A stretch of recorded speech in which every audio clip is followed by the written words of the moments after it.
one or two, but three scouts with us. Would you like to lead us in the pledge? Thank you, gentlemen. Please face the flag. I pledge allegiance to the flag of the United States of America and to the republic for which it stands, one nation, under God, indivisible, with liberty and justice for all. Thank you, gentlemen. Staff and the dais, do we have any changes to the order of the agenda? No changes from staff this evening, Mr. Chair. Anything from the dais? Go ahead. Mark, I'd like to pull item 6K from the consent calendar. Okay.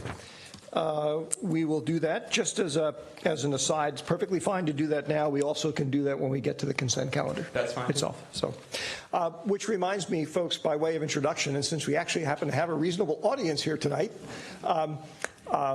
we are a new council. This is my first day, second time as chair/mayor. So you will probably notice a little bit of awkwardness at various points, or me perhaps stopping to talk a little bit about process and procedure.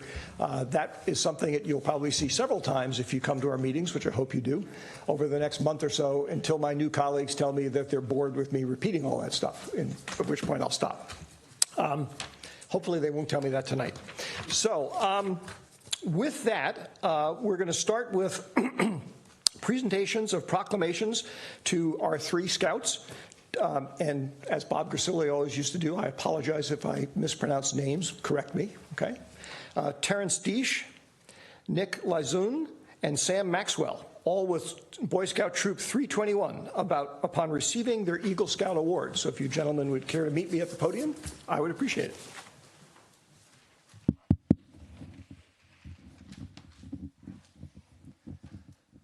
Thank you for checking the batteries, Crystal. It's always nice when the microphone works. So these proclamations are just a small token of the community recognizing the effort and value that you've added to the community. And I really want to personally thank you, myself, and also on behalf of the council, for everything that you've done. I am actually not going to read each of the proclamations, because what I'd really like to do is to give each of you a chance to talk to the audience and us a little bit about what your projects were, what you did, and to the extent that you're willing to, talk a little bit about the path of how you got to be an Eagle Scout, why you decided to go into scouting, and particularly why you decided to stay with it. Because as my colleague Ron Collins was just reminding me, he never made it to where you got to. He's still short a few merit badges. So in any event, let us start with that, if that's okay. And sir, you are? Nick Lizoun. Nick, nice to meet you. Let's see if I cunningly picked, nope, that's not the right one. There we are. So, Nick, this, as I said, is a proclamation from the council recognizing what you've done. Would you like to tell us a little bit about your project and why you got into scouting? Sure. My project was I restocked and resupplied the emergency storage container at Central Middle School.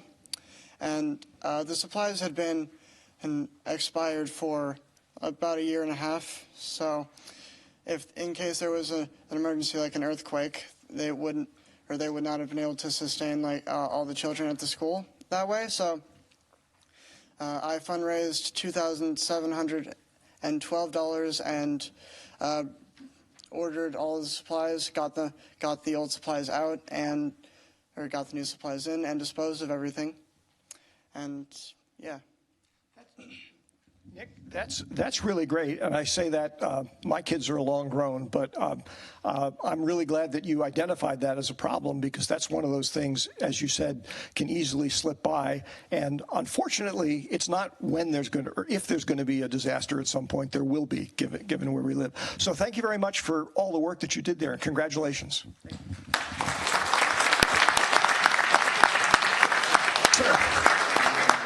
Terrence. Did I pronounce your name correctly? Yeah. Good. And there we are. So, Terrence, why don't you tell us a little bit about your project, and if you want, what got you into scouting and kept you there? So I did a clothing drive for a nonprofit organization in San Francisco called Mother Brown's Dining Room, and basically I raised about 4,000 pounds of clothes, and they were like, what? Because it was a lot of clothes. And so I joined Scouting because my brother was a Boy Scout. Well, he got his Eagle a couple years ago, and I was like, I want to do that too. Well, thank you so much for doing that, Terrence. And just by accident, I actually went to, I guess it's the investiture ceremony for, oh my gosh, senior moment. Nolan, thank you. Nolan Coet, who got his Eagle last August. They just had the investiture ceremony recently. Fortunately, Adam was there with me, as was Laura, so they could help me out here. I had no idea how much was involved in getting to where you are. I mean, I know the project itself was pretty big, but I'm really impressed even more now than I was before. So thank you.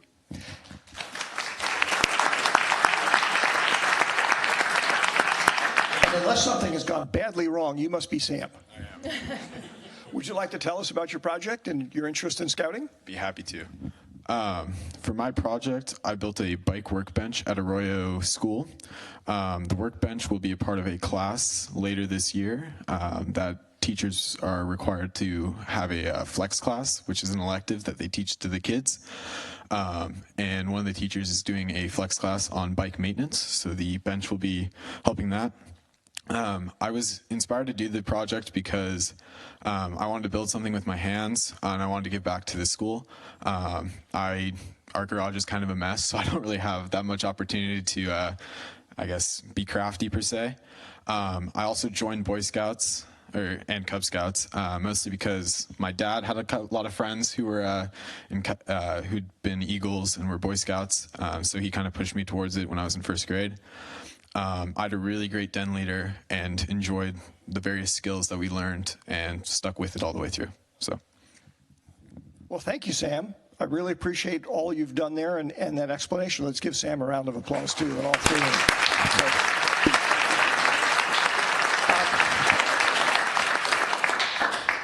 And by the way, you do know that garages being messy, garages really aren't for cars, they're for storing stuff, okay? So, but seriously, you know, your community is very proud of you. We're all proud of you for what you're doing, not only for what you did, but your commitment to the program and to the example you set for others. So thank you again very much for all you've done.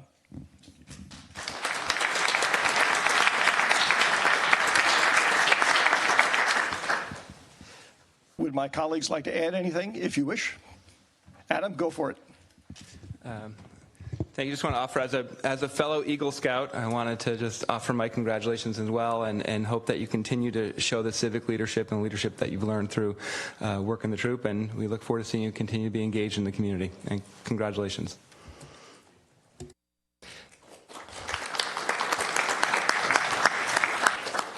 Anyone else?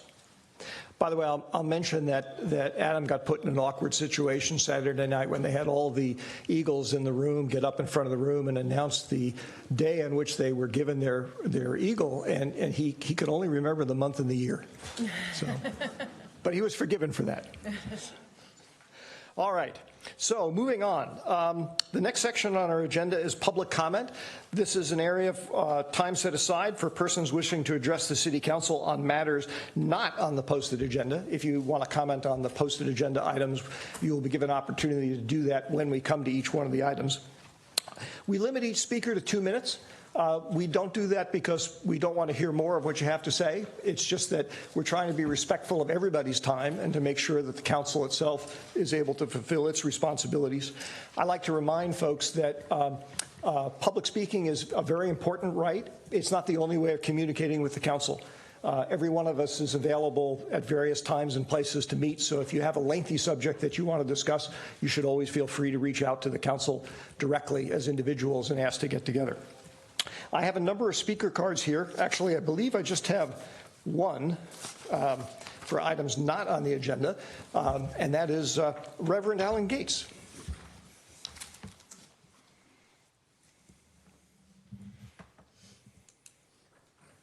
Yes, and while I think at some point you might start hiding those cards from me, I do have another issue to bring up to the council this evening.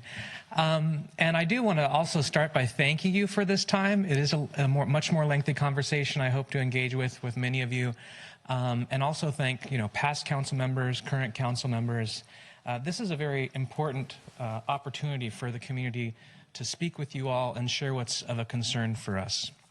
I've been a minister at Church of the Epiphany here in San Carlos for just about 8 years, probably about today. And each year at this time of year, we, and I'm sure all of our local churches, receive requests for emergency assistance and emergency housing. Over the course of these last 8 years, we've offered whatever assistance we could, sometimes to people who were making the best home they could behind the senior center. Some folks who couldn't afford to live here but were getting the health care they needed here. They could live in a place like Reno, but they couldn't get the health care they needed. So they would come here and choose to be homeless so that they could receive the health care that they needed. What I wanted to bring your attention to as we begin a new year, as you begin a new council, a new year, is that this year I've received more requests than ever. I'd probably be slightly exaggerating, but not too much when I'd say as much as all of the rest of my years combined. We've had requests for people especially seeking emergency shelter. As I've reached out to some of our local shelters like Samaritan House, they're turning away individuals and families every day who don't have homes. Part of that was exacerbated by the fires and the folks that lost everything and put an extra weight on our system. The reason I want to bring this to your attention is that as you begin this new year, as you begin to plan how this city develops, that a part of that will need to be how we take care of the folks that end up in our communities that have nothing, not low income, but no housing. So anyway, thank you for that time, and I offer myself to any of you to continue to talk about what my experience is and maybe begin a year-long or more dialogue on that problem. So thank you.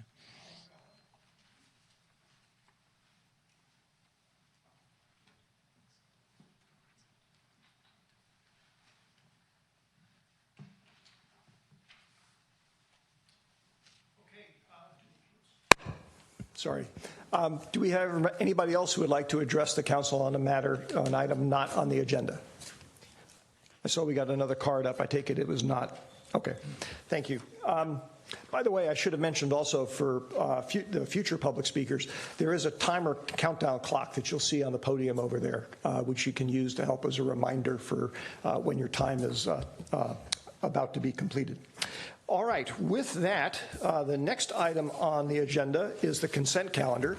These are items that are voted on by the council en masse without discussion, with the caveat that any council member, as you heard Adam Rack a few minutes ago, can request an item be pulled from the consent calendar so that it would be dealt with separately and provide an opportunity for discussion.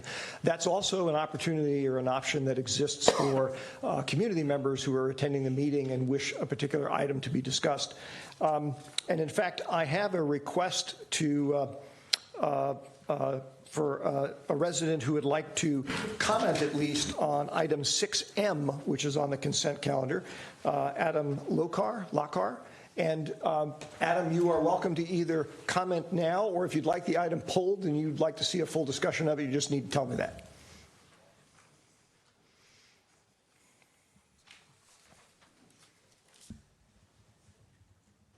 Hi, yeah, I'm Adam Lokar. I work for the San Carlos School District and help manage our Safe Routes to School program, which aims to encourage kids to bike and walk to school. So part of that is coordinating the crossing guard program. So I just wanted to encourage you to vote for the resolution for 6M, which allocates funds for 2 additional guards at Club at Exeter and San Carlos Avenue and Wellington/Devonshire. So we survey our parents every year, asking them why they do or don't let their kids bike and walk to school.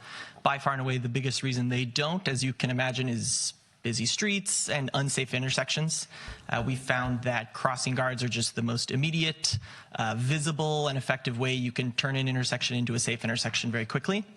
So not only does it make our students safer, it just reaffirms our commitment to making San Carlos a more bikeable and pedestrian-friendly city, which makes our students, improves their mental health, their physical health, reduces pollution, and eases up on traffic on our busy streets. So I just want to thank you for taking the time to review the resolution and vote on it, and thank you to members of the city government for all their coordination and collaboration on it. So thank you. Thank you, Adam. Is there anybody else on the dais who would like to request that an item be taken off the consent calendar to be dealt with separately? I have your item. So I understand, Jeff, that you had a comment that you wish to make on item 6M, as a matter of fact. I do also as well. Thank you, Mr. Chair. There's just a small error in the staff report. The staff report references the need for an additional $35,000, which is correct, but it alludes to the fact that that's a representation of a 50% share with the district. It's not. We would be paying the full 100% of these 2 additional guard locations for the price of $35,000, and I just wanted to make that correction on the record. Thank you. So the dollar amount is the same, it's just the verbiage. Correct. Okay. All right. With that, I will entertain a motion to approve items 6 through M, excluding item K. Mr. Chair. Whatever. I moved to approve the City Council's successor agency to the Redevelopment Agency consent calendar, items A through J and L and M. Thank you. Is there a second? Second. There's a motion and a second. Crystal, would you please call the roll? Councilmember Collins? Yes. Councilmember McDowell? Yes. Councilmember Palmer Lohan? Yes. Councilmember Rack? Yes. And Chair Obert. Yes.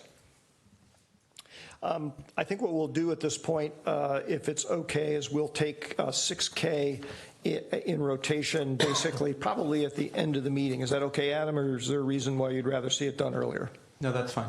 Okay.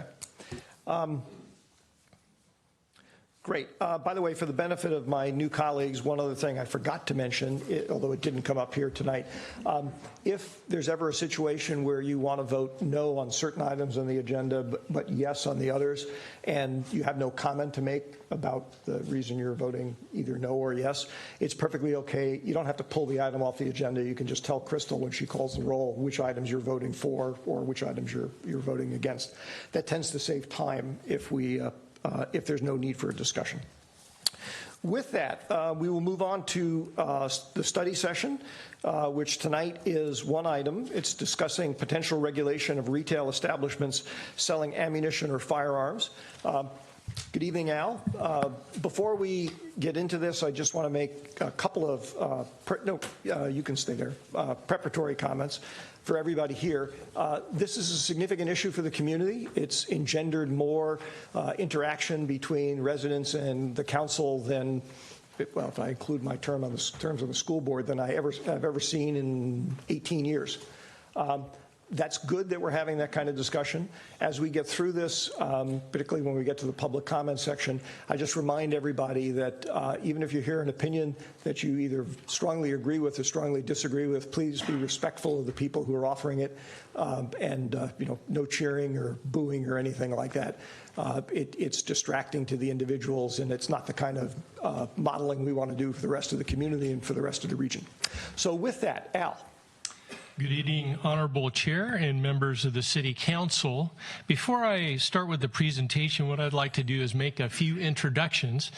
And so we have a number of experts with us this evening that can assist in answering your questions. And we have a gentleman, Peter Pierce. He's a special legal counsel that has been brought on to assist the city. And of course, we have our own city attorney, Greg Rubens, who's available to answer questions as well, and Mark Dury, our police chief, this evening. So depending on where we go with it, these people are available to answer your questions.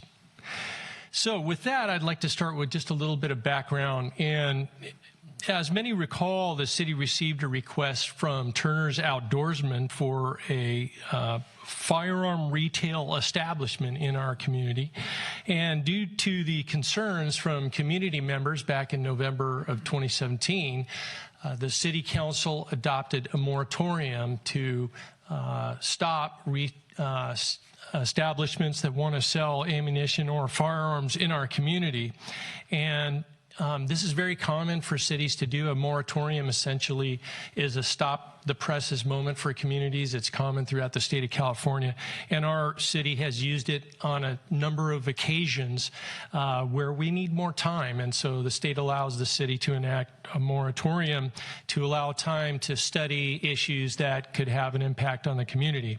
And so that's what our city council did. And the city council has continued that to the maximum extent feasible. And the end date is May of this year, May 12th of this year. And since that time, staff began to seek input from the community. And so as a result, the city has held a couple of different community events. We held one at Carlmont to get information from folks and hear from folks. And then we did another one at the Hiller Museum, and both were very well attended events. And the Planning Commission has had a couple of study sessions as well where they considered this item. And so that's where we are this evening. That's what gets us to this evening. Tonight is a study session, so the council wouldn't be taking any formal action this evening. It's really just an opportunity to provide information and listen to folks from the community, to ask questions of our legal counsel and such. And it would be good, I think, to get some guidance following the information that you receive and the questions so that when we go back to the Planning Commission, and the Planning Commission has made no formal recommendations yet, just study sessions, so that city staff and the Planning Commission has better guidance in terms of what the council's direction would be moving forward. So, a couple of things. The way that the city regulates businesses, there's a couple of different ways that we go about it. And what that means is, like, let's say you want to open a business in our community. The first thing that many businesses do is they come to the city zoning counter, they walk into City Hall, and a lot of times they'll talk to a city planner. And there's a couple of different ways that the city looks at it, and one is called a permitted use. And what that means is we have essentially in our zoning code, we have a list of uses, of businesses, land uses that are permitted in particular zones of our community that the city has deemed okay to go in to these particular locations. And it may just require a business registration or something like that, but it doesn't require any public hearings or any higher levels of, we call them like discretion from the city, or like a planning commission meeting or anything like that. Really, it's a city staff member saying, yes, that conforms to our ordinance, you'll need to get a business license. They may get a sign permit or other tenant improvements, but really that's all that's required. Then the next level of review for cities is a thing called a conditional use permit. And essentially a conditional use permit would require a public hearing before the Planning Commission. And what that does is it allows the opportunity for the public to make input on a particular use in a particular area, and for the city to consider that use and how it operates and where it operates in our community. And I'll talk more about what a conditional use permit does as we move forward in the presentation. But right now, as it stands, even with the moratorium, while the moratorium holds off on allowing these retail uses in our community, previous to this moratorium, firearm sales were considered a retail use in our community, thus being a permitted use based on our zoning and land use. And so that therein lies the issue that we're dealing with. Currently, as I noted, there is a moratorium in place, so nothing can go in until the city determines what to do next. So let's take a look at some other jurisdictions and look at what they do. And if you go down the list, you'll note that cities handle it in different ways. For instance, Sunnyvale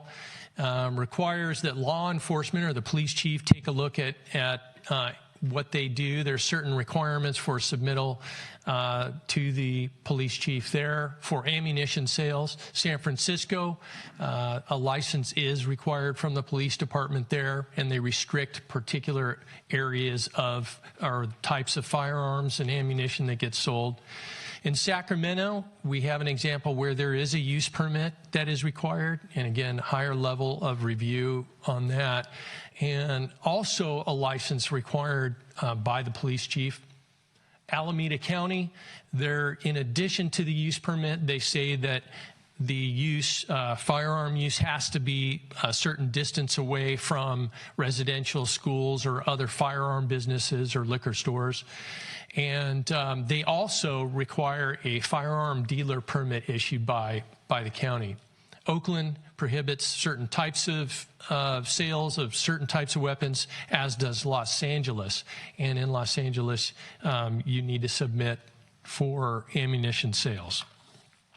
But what we do see is that there is a precedent in the state of California to establish things like use permits and these other licenses.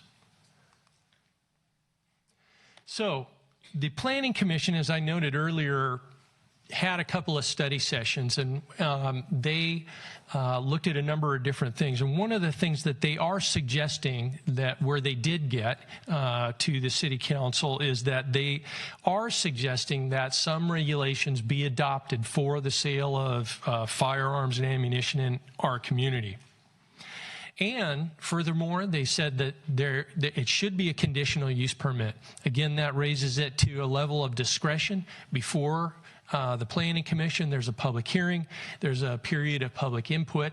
Also, that would mean that people within a certain distance, 300 feet of any retail establishment, would be notified by mail that there would be a consideration before the Planning Commission and things like that. So it's a much higher level of review. And they also suggested that a thing called a discretionary law enforcement permit be issued by the police chief. So they're suggesting a number of changes to the way that the city regulates this type of business. So let's drill down just a little bit more on the conditional use permit and what it means. And what it would mean is, again, that higher level of review, and it would be considered at a public hearing, and the Planning Commission at that point. And one of the main points of a conditional use permit, one is it's a way to trigger public input in a formal way on a particular use, but it's also a way for a community to apply special conditions to a particular use. And so that's why they call it a conditional use permit. So what that means is, let me give you an example. For instance, let's say on Laurel Street, a bar wanted to put in entertainment in the evenings, and typically those do require a use permit because one, there could be noise. So the Planning Commission could say, okay, you can have entertainment or a live music or something in the evening.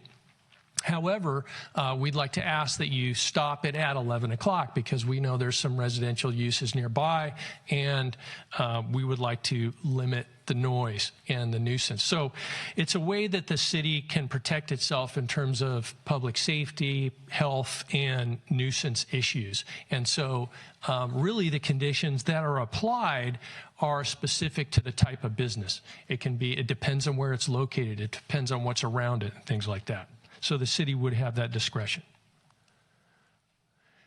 The city can also regulate the location of a new firearm establishment.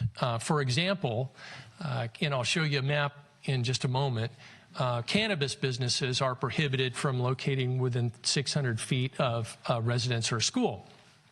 In the past, we've also adopted location limitations for adult entertainment, and I'll show you a map of that in just a moment.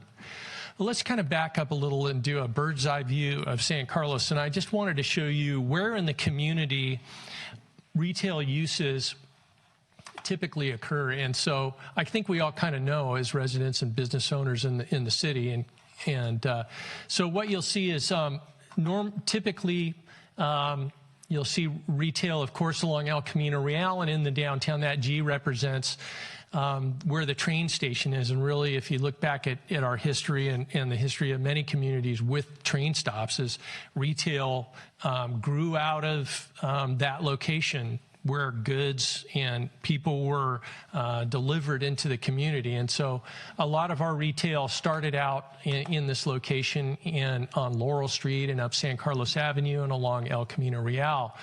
And then over the years, retail spread out in our community over Old County Road toward Highway 101. So these are the areas where you see retail uses and also other commercial uses. Those blue areas represent our industrial zones. And there is some ability to locate retail establishment in our industrial zones. So drilling down even further, this is an area, a map that shows where permitted retail is a permitted use within our community. And so, again, as I noted, you'll see it along the El Camino Real and Laurel Street corridor, and then you'll see it along Highway 101. You have the San Carlos marketplace over there, and a number of other different retail businesses in that area, in these areas. And so drilling down even further, as I noted, the city has a history of using locational regulations to establish the boundaries where we put certain types of land uses in our community. The example here is 600 foot from residential, and this is our cannabis map, and you can see that then it pushes it over into the industrial, kind of the more industrial commercial side of our community. And then we have our adult-oriented business area, and that is much more limited than this 600 foot radius.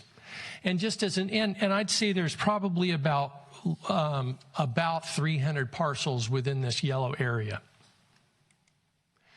This is just another example, and it shows 1,000 feet from residential. And so what happens when you do that, you'll see that the areas then pull away from Old County Road, and so it's more limited. And I'd say there might be about 140 parcels, for instance, between those two maps. From 300, you go down to about 140 parcels. So you can see further limitation. It pushes it out more toward the freeway and the airport. One of the things that came up at the Planning Commission meeting, the Planning Commission talked about this a great deal, as you can imagine, among other things. But one of the issues that came up at the Planning Commission was this locational issue. And one of the things that the police chief brought up was that the police chief thought that it would be good to put some of these uses or not put them in offbeat locations. And this is something that was a little bit new to me, but it makes sense that offbeat means in areas, side streets where patrol cars don't travel as often or as regularly. And if you put it in an area with higher visibility, you might discourage more illegal activity or something around a certain type of business. So that was an issue that was discussed at the Planning Commission, and the chief thought was something to be considered. And if that's the case, then you would be looking at maybe, if you decided that was something to consider, then it might be more on El Camino Real or on some of the other streets in the corridor on Britton or Howard or something like that, but in areas where it's more traditionally retail. And so another level of review is, and this is aside from the conditional use permit, in addition to the conditional use permit, the Planning Commission thought that the city should look at this discretionary law enforcement permit as well. So it's an added layer, and what this does is it would require review by the police chief, and it would require somebody to go to the police chief and provide additional information before for instance, a conditional use permit, which could be a good thing. If you get all this information in order and the police chief says that, yes, the security measures, we've done the background checks, we've established some limitations on how they do business, and it looks good, then it's maybe a bit easier for the Planning Commission to tackle a use like this. And so these are the areas at the bottom of the screen that you see are the areas that the basic asset areas, background checks, operational aspects of the business. There might be security issues in there and personal information about the applicant and employees. And under each of these headings is much greater detailed information that you can sift through. I didn't want to present that tonight, but it's available in your the presentation, and it's on page 95 of your staff report if you want to get into some of the layers underneath each of these areas.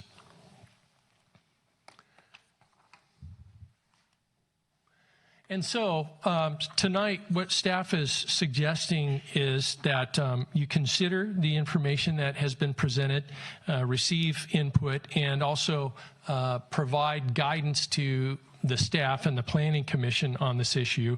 So the next step would be if you decided to go that direction and that's your guidance, is to prepare a draft ordinance for consideration. And we would need to do that before the end of the moratorium, which is on May 12th of this year. And what we've put forward here is just a tentative schedule, how it could go and if things go quickly in the next couple of months. And so we would, after receiving the guidance from the City Council, we would go back to the Planning Commission, we would prepare this draft ordinance, and then have a public hearing perhaps in early February, bring it back to the City Council in March, and then that would really be the nuts and bolts of the public hearing would be at that March 11th meeting. And then a second reading is typical for any ordinance that you adopt. You would have to do a second reading on the 25th, but typically most of the discussion is at that first meeting. And so that concludes the presentation this evening, and we are available to answer any questions that the council or the public has. Thank you. Thank you, Al. Greg, is there a separate presentation from the legal side of the House? I talked with our special counsel, and he hadn't planned on making a presentation, but he's available to make and answer any questions you have. He could come up and give you an overview if you'd like, though. Would that be of interest to the council? Or? All right, let's do that. Peter, if you don't mind.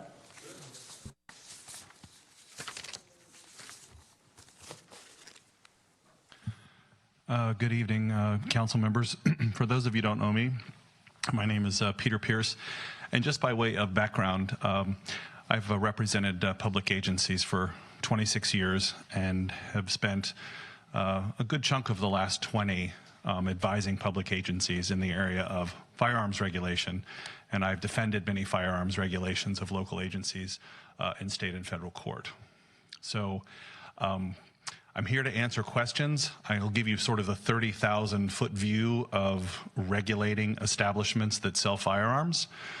It is well recognized in case law and statute that you do have the discretion to require firearms establishments to obtain a discretionary use permit. And as you've heard from Al's presentation, there's two types of permits that cities are customarily considering imposing these days. One is sort of a safety permit, which we're calling a discretionary law enforcement permit.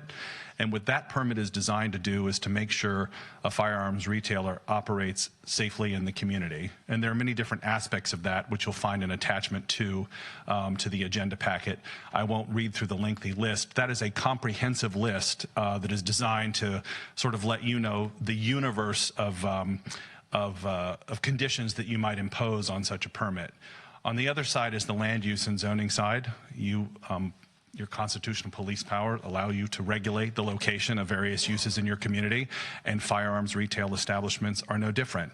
And we know from Ninth Circuit case law that you can impose distancing requirements to make sure that firearms retail establishments are located whatever distance you think is appropriate from various sensitive uses, whether it be a residential zone, schools, daycare centers, places where children regularly congregate, alcohol, beverage outlets, things of that nature that you in your discretion decide that you do not want a firearms retail establishment locating within a particular distance of a certain use.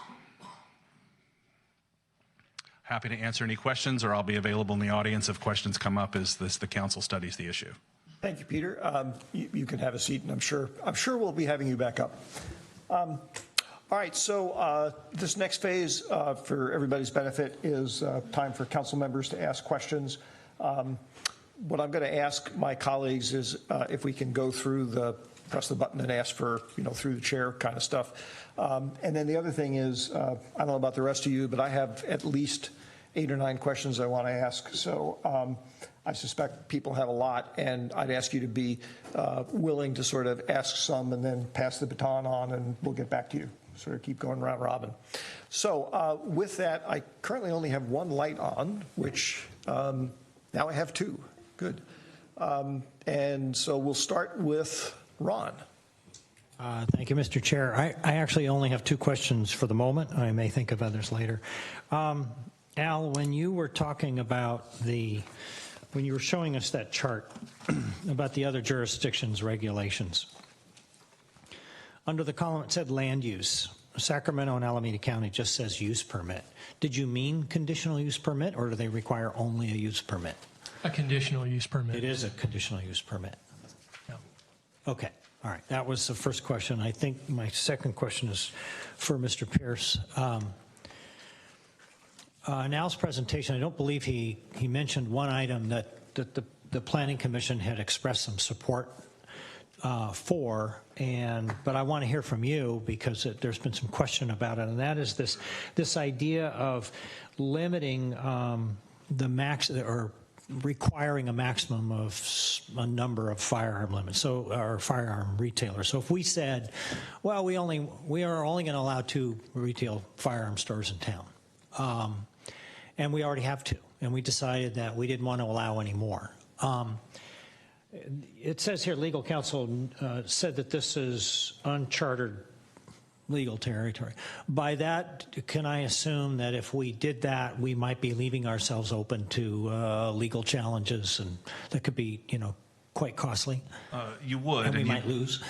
You could lose. You'd be writing on a blank slate, though. I'm not aware of any other community that has gone down this path. The tried and true path, of course, is to impose distancing requirements. That is something that is clearly within your discretion and that is allowable under both state law and the Second Amendment, which is an area, hot button area of litigation right now. So it could be potentially a little risky on our part. I think it would be somewhat risky, yes. I can't say how much, though, because I'm not aware of any other jurisdiction doing it. So as I said, you'd be writing on a clean slate. Okay. All right. Thank you. Sure. Thank you, Ron. Laura?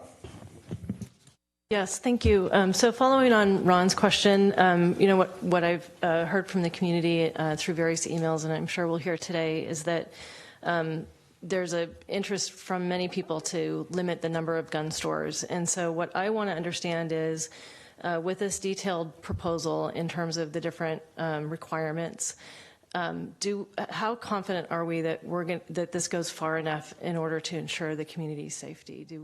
Do we have a sense of that? And are there other communities that have taken it to this extent? And do we have an understanding of kind of what the impact has been in their community?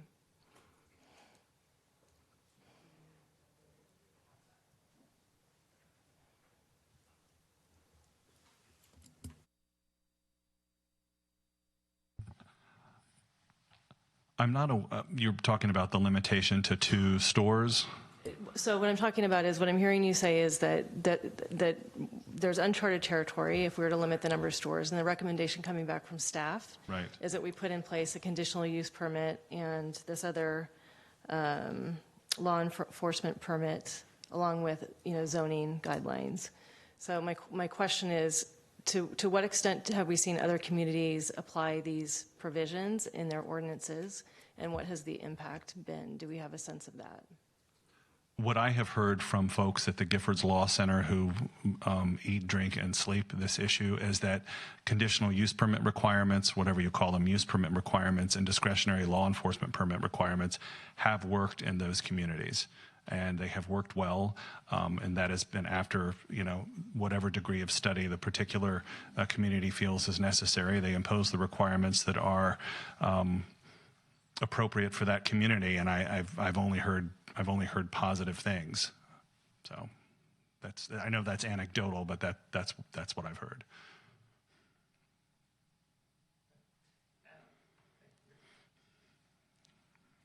I had two questions, mostly also for on this chart that you have, sort of what other jurisdictions have done.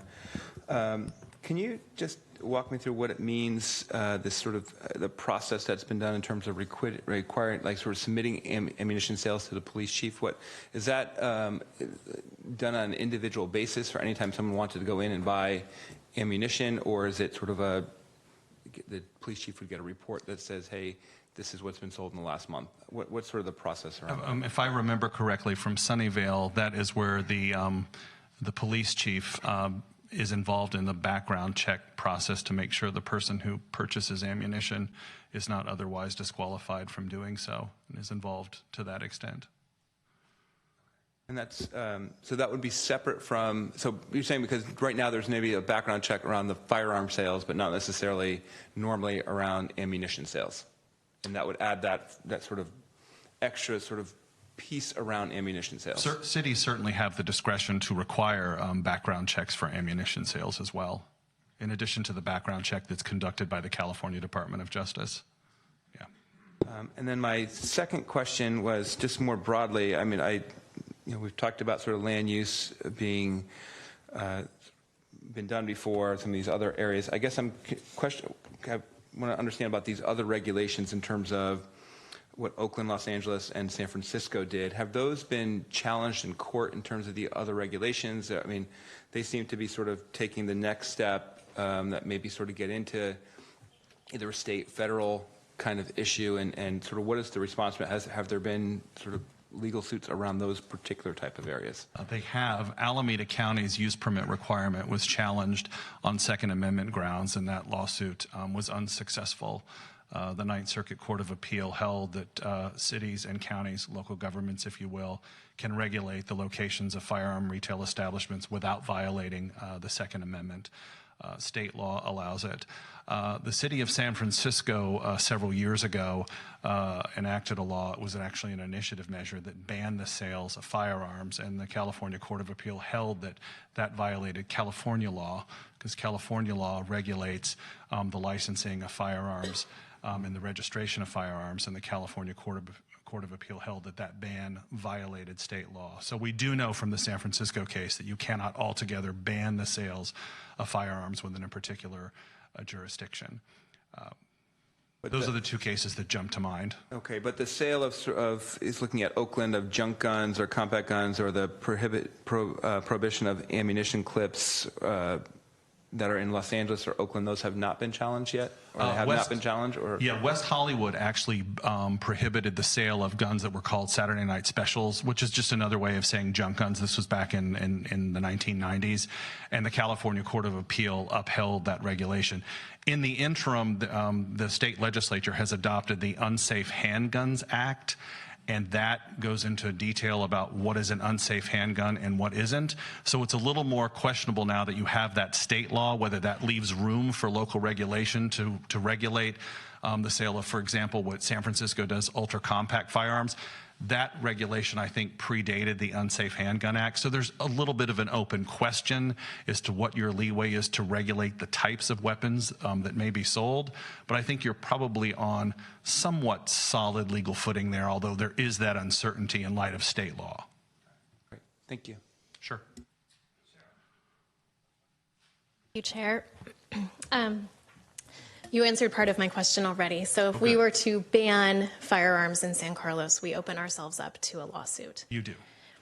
and it's pretty 100% that I would think most likely happen. I think you would probably be challenged, I'm guessing, yes. Okay. So the lever that we can pull as city government here is by zoning and these other permits that we're considering tonight. That's correct. Does the Gifford Center have a chart similar to the one that I assume either you or Al's staff put together of other localities here in the Bay Area that have these land use and zoning regulations and what they are? Because I did a little bit of research today and I looked at Los Gatos has one, I believe, that has rules that are 250 feet away from schools, youth-oriented businesses, daycare centers, government buildings, parks and trails. You mentioned Alameda County here. Palo Alto, I believe, has one for 1,200 feet between firearms dealers. Yes. So I'm wondering, is there a chart that we can reference going forward with, not having to recreate the wheel and looking at what everybody else has done and, if we were to pick and choose things or if we were to take all of them, how would that, set us up for potential lawsuits as well? I'm not aware that there's a comprehensive, all-encompassing published chart from the Giffords Law Center, but certainly I can work with staff to get that information for you so you have a comprehensive sense of what's going on throughout California. I'm sure they have the information. I'm just not sure it's been reduced to a comprehensive chart. With respect to the sort of the second part of your comments, you have a lot of discretion and leeway under state law to decide what distance you want to impose, whether it's 250, 500, 750, 1,000, 1,200, as you mentioned, Palo Alto. So you have discretion to decide what is best for your community based on the information that is given to you, and you also have the discretion to decide what uses you deem to be sensitive uses that you want the firearms retail establishments located within a certain distance of or a certain distance away from. Sure. Ron? Thank you, Chair Olbert. I actually have a couple questions for Chief Derry. I think he's here. Thank you.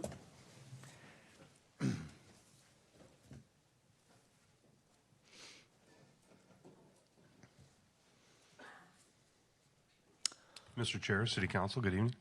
Thank you. Thank you for coming. We met last week. I had some questions for you then, and one of them I wanted to ask you, I think we had a discussion about how far businesses or retail firearm businesses would be located from residential areas. Correct. And so my question is, what challenges does it present to you if we were to, say, impose a 1,000-foot minimum distance from residences? I mean, would that make your job harder or easier? We would just have to adapt to what the regulation was. It wouldn't make it any harder or any easier. As we discussed the other day, I brought up to you, and what I brought up to the Planning Commission for consideration is a lot of times when you put a business in an offbeat area, we patrol the city as needed, but a lot of times, we're not in certain areas, and more of a high traffic area is, if there was some suspicious activity, it could be reported by a citizen, so we would get the call sooner. So that's what I brought up to you. But the feet, whether it's 500 feet or 1,000 feet, it really wouldn't vary on how we do our job. So it almost sounds counterintuitive in that, let's say we were to allow more retail gun establishments along El Camino. I mean, from a safety standpoint, that might be better, might be safer for you in terms of law enforcement, because not only would you be monitoring them, but you would also have citizen observation of that. Correct. Of those establishments. Correct. Okay. All right. And then regarding the discretionary law enforcement permits, one of the things I read in there was that you could require annual or biannual inspections. Is there any reason that you'd want to impose an inspection annually, or conversely biannually? Is there any advantage to doing it annually versus biannually? I don't think there's any advantage. I would think we could start out with annually. I think I do encourage that. Number one, we could go in and see how the business is operating as far as their alarm systems, their doorways. and let them know all the new technologies that's out there, and just to monitor the requirements and that they're actually operating within, the city ordinance. But we don't currently have one in place, is that right? We do not. Let me ask you just general opinion. Let's suppose for a moment that there had been one in place, and you had been doing annual inspections, let's say in Burton Smithers. Would there be anything about their establishment prior to the I guess you call it a smash and grab, or the crash and grab? Crash and grab is an acronym. Do you think there would have been anything in there that you might have observed before that happened that would have caused you to say, you might want to change some things, or you might want to make some adjustments? Absolutely. We always learn from things that have happened. Yeah, absolutely. I think the council should consider that any gun store that comes in from now on have safes to where, and this is really the biggest thing, because this really deters the smash and grab. You take all the guns off the shelf every night, all the pistols, all the rifles, and lock them in certified fireproof safes. And with these suspects that break in, it's actually organized crime. They go in, they smash, and 4 or 5 people go in and grab as many guns as they can, and they leave, and ammunition as well. And they're not really looking for the deer rifles or anything like that. They're looking for, semi-automatic pistols, semi-automatic rifles. And if those are all locked in gun safes, then it's not as easily accessible. It would take them hours to break into the safe, where they use torches, grinders, try to get through the combination. The alarm system and the video camera system, which should also be required, would alert us, and we would be there right away. So that is a great deterrent, and I hate to say that they could go find maybe another establishment that doesn't have that in another city. So I really think those are really important factors for you to consider. So you mentioned video. As I recall, they did have a video. Yes. Although I'm not sure the quality was all that great. Would you be suggesting, say, an enhanced video system? The advanced video system, we're in the middle of Silicon Valley, so, they should really, there shouldn't be any excuse for not having the best video system available, and that could also be part of the law enforcement permit, saying that, hey, we've identified that there's a better video surveillance or a better alarm system or a better security system available, and it should be considered. But Burton Smithers does have a good video system as well right now, and we've used that to our advantage. Okay. Thank you. Certainly. Thank you, Chief. We still have a number of questions. Actually, the next ones are, you won't have to stand there. Sounds good. Thank you. However, these are starting on my list. If I can ask both Peter and Hal to come up, because they're sort of joint questions. So Al, I'd just like to make sure my understanding of a situation involving some neighboring communities is correct. How many grocery stores are there in Atherton and Hillsborough? I don't know. I'm not quite sure. Sure, we could find out. Would anybody in staff care to guess? Or do you know the answer? Yes, Mr. Malpe. Okay. Sold. The reason I asked that, and it was obviously a somewhat rhetorical question, is while there is no explicit, as far as I understand it, constitutional right to have access to food, it's kind of implicit in the document. If those communities can basically essentially say, actually no grocery stores, but no stores of any kind, as I understand it, I'd like to understand a little bit better the sort of legal basis and where the authority comes in for Peter, as you were explaining to us, that we're not allowed to simply say, no, we don't want any gun stores. It's really a second Amendment issue, but it's also a state law issue. But let me address the Second Amendment first. In the Teixeira case, which I was referring to earlier in responding to Council Member Rack's question, that was the challenge to the Alameda County ordinance that imposed distancing requirements. There is language in the majority opinion that it would be inconsistent with the Second Amendment to ban retail establishments altogether. And that wasn't the holding of the case, but that was the prevailing sentiment among the majority. So I do think you would be in choppy legal waters if you did ban the sale of firearms altogether from a federal perspective. Now, the city of San Francisco banned the sale of firearms. They didn't ban the sale of firearms retail establishments, but it's effectively the same thing. That was the fiscal case, and that's where the California Court of Appeals said state law doesn't allow you to do that because state law occupies the field of licensing and registration of firearms, and by banning the sale of firearms, you're interfering with that field and you're overstepping your local boundaries. You're stepping onto the state's turf. So those are sort of two reasons why it would be legally dangerous to ban firearms retail establishments altogether. You're the lawyer and not me, but that almost sounds like a basis that if Lucky or Ralph's or somebody wanted to sue Atherton and Hillsborough and say, we want to be able to open a store, they'd be able to make that argument on almost federal grounds for the same reason, since I would argue that food is probably at least as important as the right to own a firearm. But let me ask you a little bit more in-depth question about the state law side of things, which is the court was obviously finding that San Francisco's initiative was preempted by the state. Was that a legislative act that basically preempted it, or is it part of the California state constitution, or what? No, it was state statute. It was the court looked at the sort of the landscape of state statutory regulation of firearms, and looking at that landscape, decided that that particular action that the city adopted by initiative measure was preempted because of the legal landscape.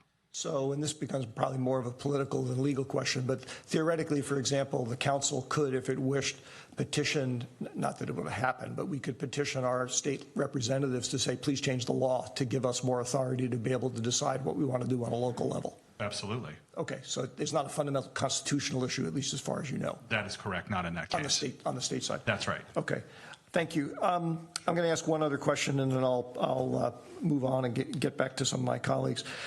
This may be a dual question as well.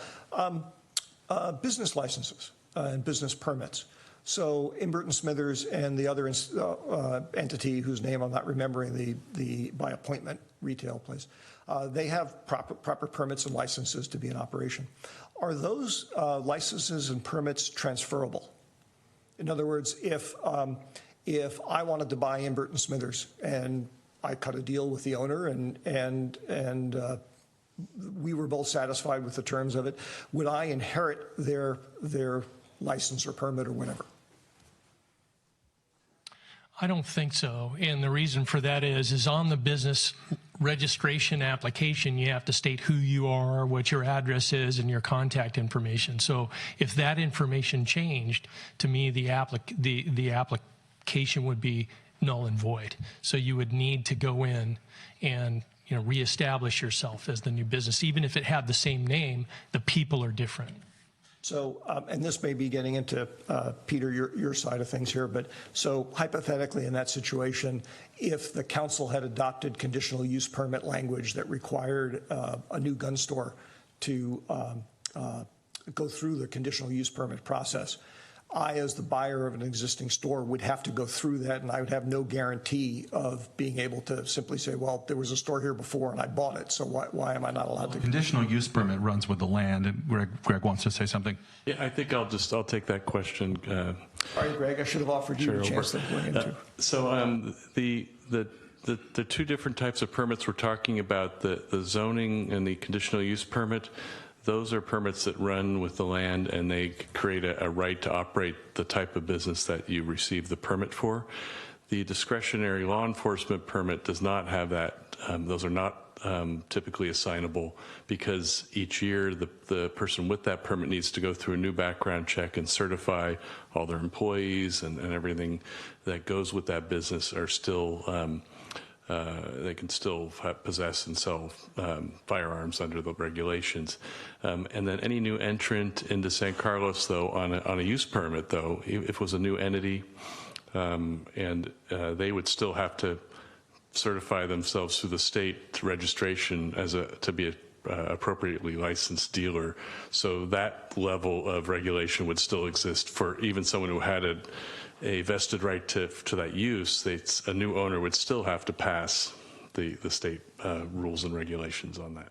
Let me see if I understand part of that, so echo it back. So in my hypothetical, if I were to buy Imbert and arrange to buy Imbert and Smithers, then because they have basically the land use is established that a firearms store can be on that site. Yes. That part I would not have to, there would be nothing that would prevent me from stepping into the shoes there. The operative portions of the regulations of the city come through the, as you said, the law enforcement side. Law enforcement permit. Which we currently don't have. We don't have that. Right, That's we don't part have of what we're, is part of the subject of the study session tonight. Okay. Thank you. I'm going to pass the baton to somebody else, and I'll be back to folks later. I think, Adam, you were next up. Thank you. So I had two questions, one probably for Greg and one for Mr. Pierce as well. So Greg, just can you clarify one more time on that? So I'm just curious about what we can apply to an existing firearms business. So it sounds like the law enforcement permit can be applied to them. Right. Whenever the time period comes up, and we may say, okay, we're going to do this, but we would maybe give them X number of months to comply with the timing to buy the video equipment or safe or whatever things could happen. Any of the other zoning or distance requirements. So we couldn't essentially, like, because there's land that we couldn't say now we're going to have 1,200 feet between, a school or whatever the entity is that would zone them out. That would not be permitted. No, well, there is one way that you could try to do it. It's not something that we've recommended, as you can see in the staff report. But yeah, an existing business, even if they happened to be through some circumstance within a sensitive use, like a daycare center opens up near their within that 1,000 or 1,200 feet, they would still have the vested right to be there. The way that the Giffords Law Center and some other organizations are rectifying that situation, again, it's not something that we're recommending because it's pretty complex, is you have to develop a study to amortize the costs of that use, which can be very expensive, you might imagine, and spread that out over a reasonable period of time, and then you're in essence not violating the Constitution on a takings because you're compensating somebody through the amortization. But yeah, that's a common issue that someone moving into the sphere can create problems, and it's going to be something that we will have to try to address in the ordinance. But any ordinance that comes forward. That business, and just on the question, if that business gets sold, do they retain that land use right, or does that now change the situation? The new business, our current zoning says that the existing use would be grandfathered, but that grandfathering stays in effect only for 6 months. So a new business would have to establish itself at that location within those 6 months. Otherwise, the right goes away. And that would be regardless of a conditional use permit? No, even if they had a conditional use permit, if the storefront is vacant for 6 months, they can lose the right to continue to operate there. But typically, that's not how it happens. Typically, there's an escrow that closes. The new owner sets up gets all their licensing and everything in place, and then it's either a purchase of the assets of the business and they move in, or it's a purchase of the shares if it's a small corporation or something, and then there's a continuity there. Usually that doesn't happen with valuable real estate that's important, but it could happen because it does happen from time to time. Maybe in a recession or some other circumstance, a new business can't quite get in there in time, and then they lose the right. Thanks. I just had one more quick question for Mr. Pierce. You mentioned, or Sarah mentioned, about the Palo Alto law of 1,200 feet from a school or whatever the distance was. So could we not, by that token and sort of by default, limit the number of gun stores in San Carlos? I mean, just establish. If we say it's 1,200 feet or 1,500 feet, yes, you could. There would be no other place for them to go other than those. I mean, I guess new businesses could come in if we say their law is between firearm stores, correct? So we could say there has to be at least 1,500 feet or 2,000 feet, whatever the number is. So by default, we can do that. Yeah, you could get challenged on it, but that would be right. I mean, there's many ways of doing a ban. I mean, you could impose distance requirements with the goal of banning them altogether because there are no parcels left that satisfy the distance requirements, which is basically a de facto ban. That's right. So in the and Palo I'm not Alto saying case, that would be problematic, by the way. that would be problematic. Yes. You're saying. Yes, I understand. So that clarifies for me. Sure. Thank you. Sure. Laura. Thank you, Chair Olbert. So I'm not sure who this question is for, but going back to the discretionary law enforcement permit, it was suggested that perhaps the inspection take place on an annualized basis. When I'm looking at some of these, tasks or steps that would be done with respect to background checks for employees and also the requirements. So if we were to adopt everything that was in, document 2 here, with the turnover employees, how would we validate and verify when there's a changeover in employees if we're doing an inspection on an annualized basis? Is there a trigger when there are new employees that come into the store to ensure that they meet all the requirements and are properly trained? Or could that be something that we... Council Member Palmer Lohan, I think the way that you could handle that in an ordinance is to, having a requirement that anyone who is in that business has to be able to own or possess a firearm or own or possess ammunition under state law. So they would actually be violating the permit if they had an employee who was not eligible. And it doesn't mean that just because there's an annual review doesn't mean that the police chief couldn't go into the store and say, I want to make sure everybody in your store is authorized to handle firearms. So I think that's incorporated in some of the provisions that you're talking about or reviewing tonight. No, you may not, ma'am. I know you're probably trying to answer a question. You're welcome to do that during public comment. Thank you. Sarah. Thank you, Chair. I don't know who this question is for either, but I was looking at the suggested discretional law enforcement permit language, attachment 2, and comparing that to the language out of the Giffords Law Center language. And I noticed that this is kind of more generalized language versus the very specific language that they suggested, like, for example, the alarm system and video surveillance that the chief mentioned. The attachment shows kind of generalized language about an alarm system versus the fact that in the Giffords document, it talks about cameras being inspected by the chief and what kind and the granularity of, how clear the video is. So I'm just trying to understand, is this just general language that we're looking at today for discussion, or is this the actual permit language that would be adopted? My recollection of what you're looking at is that's generalized language because we have not drafted the ordinance yet with the actual language. But these are exemplars of different concepts that we can incorporate in an ordinance. So would you at some point go back to the Giffords document and take more of their specificity and put it in, or would it go the other way and go more general? Part of our plan, and that's one of the reasons we put the Gifford Law Center's model ordinance before you, because that's what a lot of cities are doing. We would kind of make it format and follow our usual ordinance patterns, and we were proposing to take out some of the language because we didn't think it was practical for San Carlos. But generally, those provisions that we're asking you to look at, that's part of the feedback that we're seeking from you. So I'm hearing you say that you would like to have specificity in some of the security features similar to the Gifford Law Center. So we'll make sure that we take a note of that, and the Planning Commission will be reviewing that before you see it next. Okay. Also, there's a section on posted warnings that's completely left out of our general language, and I'd like to take a look at that too, please. Thank you. All right, so let's see. I had a couple other questions here, and I think this is probably a Peter question.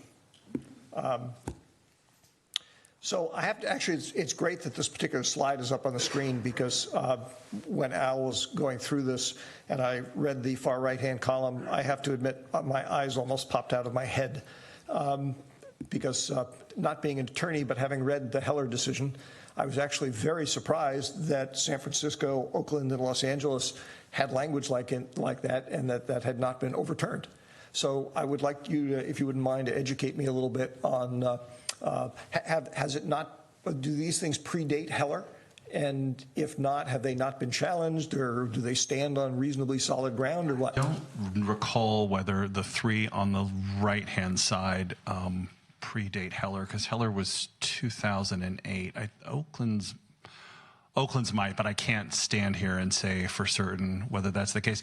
You know, sometimes those who want to challenge local firearms regulations pick their battles, and they decide the ones they're going to choose. And right now, these are not sort of the hot topics in firearms legal circles. I mean, what are the hot topics right now is, does the right extend outside of the home into the public sphere? And that's what's being so hotly litigated in federal courts right now, with mixed results around the country. Okay. So I just don't think this is not on really a lot of organizations' radar screens to challenge these types of regulations, particularly in the wake of the West Hollywood decision. Fair enough. Sort of following up on that, one of the other things I was curious about when Chief Dury was up here talking, and he and Ron were talking about the unfortunate break-in at Imbert and Smithers, the chief made some comment about, the criminals went after particular kinds of firearms because those are the types of firearms that are very popular with criminals. And it suddenly hit me, given those three elements on the right-hand side, and I'm going to say this somewhat facetiously, but could we forbid the sale of any type of firearm that's attractive to criminals? In other words, basically say, like these other communities are doing, saying we're willing to have people selling deer rifles and whatever else it is. I know we'd have to be specific. We can't just say stuff that criminals don't like. But is there a basis of doing something like that, given what those other cities have done? I mean, you could.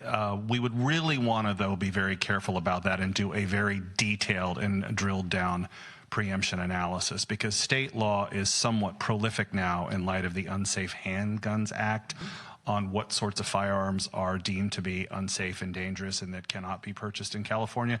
And again, you have the preemption doctrine where you don't want to go stepping all over the state's toes. So whether there's little strands and areas that are left open for cities to regulate, we would have to drill down and see what was available. Understood. Yeah.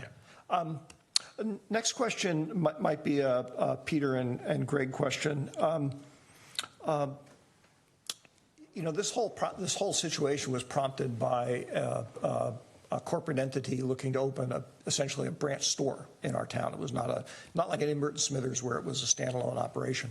And a lot of the proposed regulations involving the police permit side of things, the law enforcement permit side of things, relate to actions and performances by a retail establishment.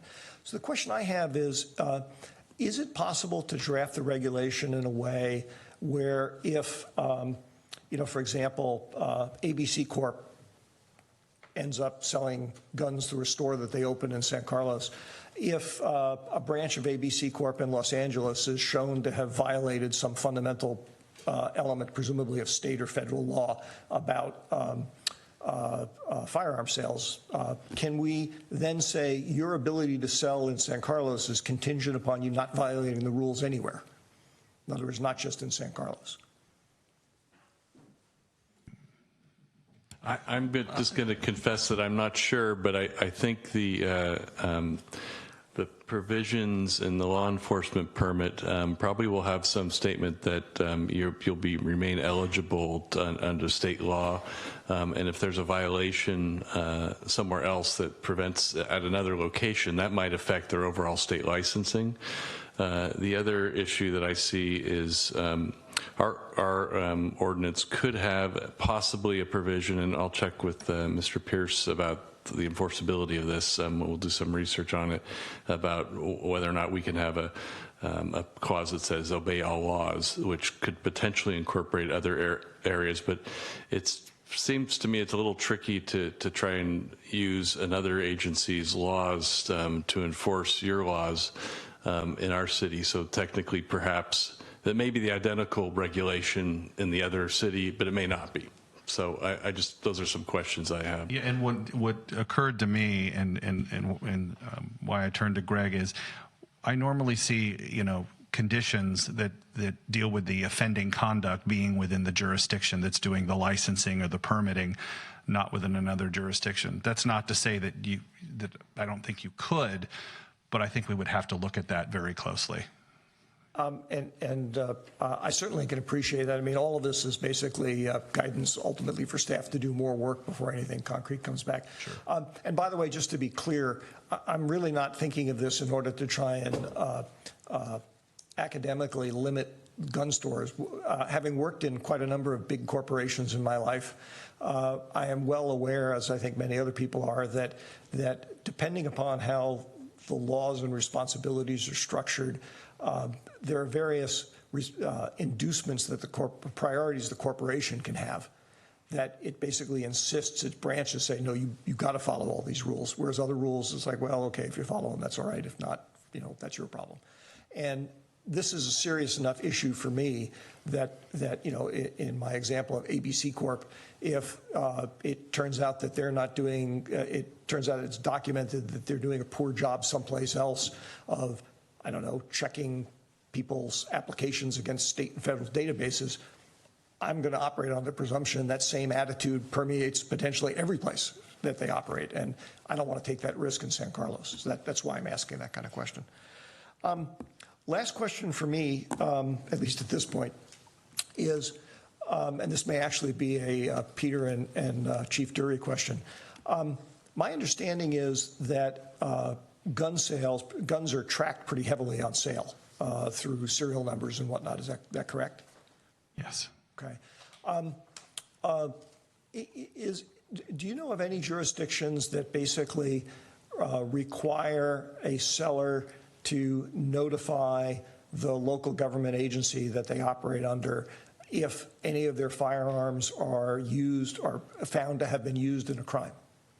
Because I believe that information, assuming the serial number still exists, is in a database someplace. I'm not aware of a local regulation that requires that. No. Are you aware of any basis of why such a regulation could not be promulgated? It would require the seller to report to the local authorities if the firearm is used in a crime. They'd have to they'd be keeping track of their own sales, and periodically they would have to ping, I guess, law enforcement databases to say, has anything shown up in a criminal use someplace? Nothing jumps to mind that says that would be preempted, but I would want to look more closely at that. Okay, good. Well, that makes me 3 for 3 on further study. No, that's fine. Any other questions from the dais at this point? But my lights are not on, so take that. So we will move, thank you, gentlemen. We will move to the public comment. Again, remember my comments about please be respectful of everybody's opinion, whether you agree with it strongly or disagree with it strongly or not. And we're going to ask everybody to try and stick to within 2 minutes because we have a fair number of cards here. And that, too, is a matter of being respectful of each other and the process here.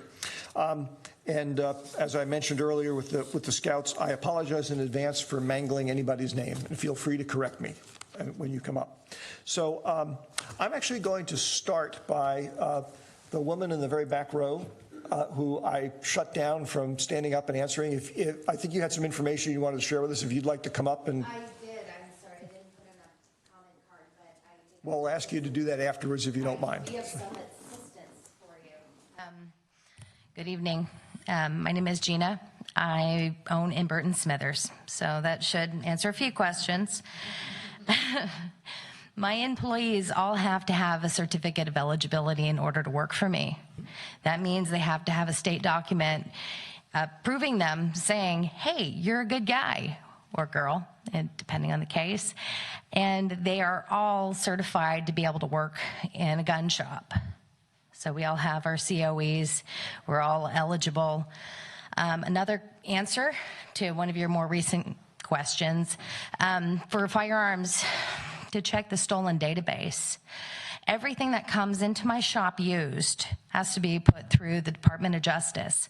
They're checking the background on both the firearm itself as well as the background of the person who's bringing in the firearm itself. So everything is double checked as far as between a used gun that comes through the system and has to stay in the shop for a 30-day window. So they're double checking there, but they're also double checking once the gun is sold. So they're checking upon the status of a firearm in between. So there's two different departments checking on the status of whether a gun is stolen. So we're double checking everything as far as the state's concerned. So I hope that helps answer some of your questions. And if you have any other questions, please feel free to ask me. I'm here. Thank you very much, and I apologize, for interrupting you when you stood up before.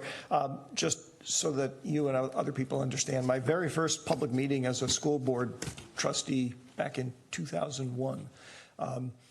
Hank Vandershore, who was the board president at the time, made a comment that I've never forgotten over the years, which is occasionally he had to remind folks that our meetings are meetings in public. They are not actually meetings with the public. That's fine. I just wanted to answer your question quickly and easily. And I appreciate you doing that. Thank you. All right, so I'll mention names in pairs so folks can be ready to come up. The first two are Mary Adler and Kathy Baird. On November 5th, the Planning Commission held a study session to discuss the regulation of guns and ammunition sales in the city of San Carlos. The Planning Commission considered a number of possibilities, including one, a conditional use permit for any new firearms retailer, which requires a public hearing before the Planning Commission and gives officials an opportunity to impose reasonable restrictions on the business's operation. Two, a discretionary law enforcement permit issued by the city's chief of police. For example, background checks, security measures, and limitations on the business's operating hours are among the restrictions city officials could impose on new gun stores through such a permit. Three, zoning ordinances establishing buffers around schools, playgrounds, establishments where alcohol is served or sold, and places of worship. And four, a limit on the number of firearms retailers in the city. Another possibility, and one that was not explicitly discussed in the Planning Commission meeting, is to ban firearms and ammunition in the city of San Carlos altogether. So let's briefly consider each of these. Conditional use permits, discretionary law enforcement permits, and zoning ordinances have been adopted in other Bay Area communities to regulate firearms retailers. For example, the cities of Oakland, San Francisco, and Sunnyvale require discretionary law enforcement permits.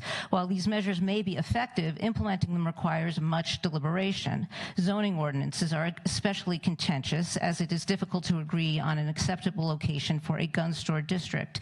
Next, while there is considerable support in our community for banning firearms altogether, such a ban is very, very unlikely to stand up in court. Remember that in 2005, San Francisco voters approved Proposition H, which attracted national attention for banning most firearms within the city. This proposition was struck down in court. Lastly, the remaining option, limiting the number of firearms retailers in the city, is simple and straightforward. However, it is also without legal precedent. As Peter Pierce, the city's special legal counsel, put it, we are in uncharted waters if we impose such a limitation. Nevertheless, I support limiting the number of firearms retailers to 2. That is the number of retailers currently operating in the city of San Carlos. Yes, this regulation will almost certainly meet a legal challenge, and we will just have to be prepared for that. Thank you. Thank you, Mary. Kathy?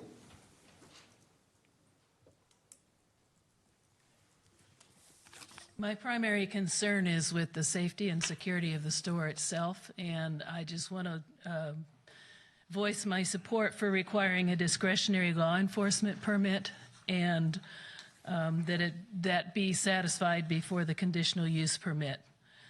And I have a question that I heard parts of and I think got answered, but it just occurred to me whether my question is whether a conditional use permit can specifically prohibit classifications of firearms that can be sold.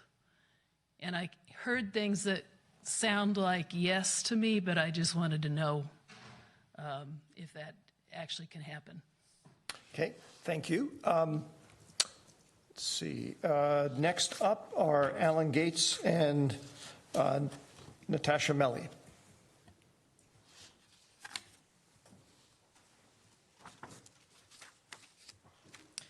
Thank you again. After making several comments at these meetings, I just want to continue to show up and show my support for the council doing the most that they possibly can to restrict the sale of firearms in San Carlos, whether that means limiting the number to the number that we already have.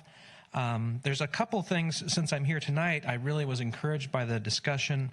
One thing I hope you'll really listen to when it comes to the security, the sheriff's security permitting, or the chief's permitting, is his own recommendation that these firearms all be stored in safes overnight is not something that is a statewide ordinance, to the best of my knowledge.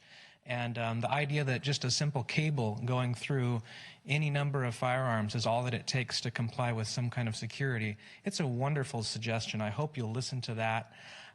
Also, as far as the zoning districts, I just want to say that I may be a pastor and I may be a little square, but on that map, the idea that adult entertainment would be the most restricted business in our town is just out of this world to me, that we should at least be restricting firearms to the extent that we restrict adult entertainment. So, thank you.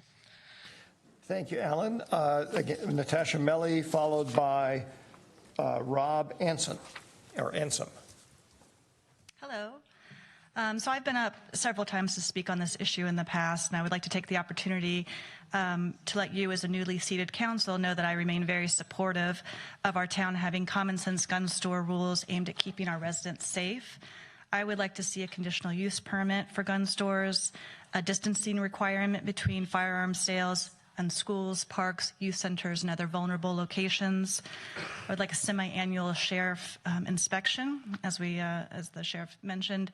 Gun stores providing suicide prevention information upon sales, proper firearm storage and security measures within stores that are selling firearms.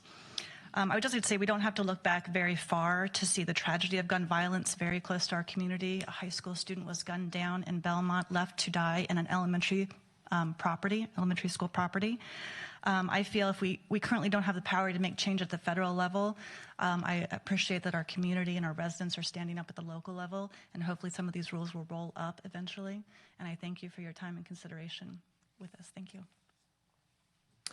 Thank you, Natasha. Rob Ansom, and followed by Danielle LaCampagna. Hi, good evening. Thanks for giving us the opportunity to chat with you all. San Carlos resident, we have two boys at Carmont High School. We've been here since 2005.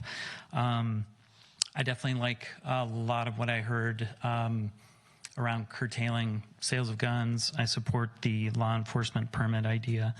I also strongly support the idea of greater gun safety, and very much want to see our community engage in helping advance policy, or at least reinforce common sense restrictions and gun laws.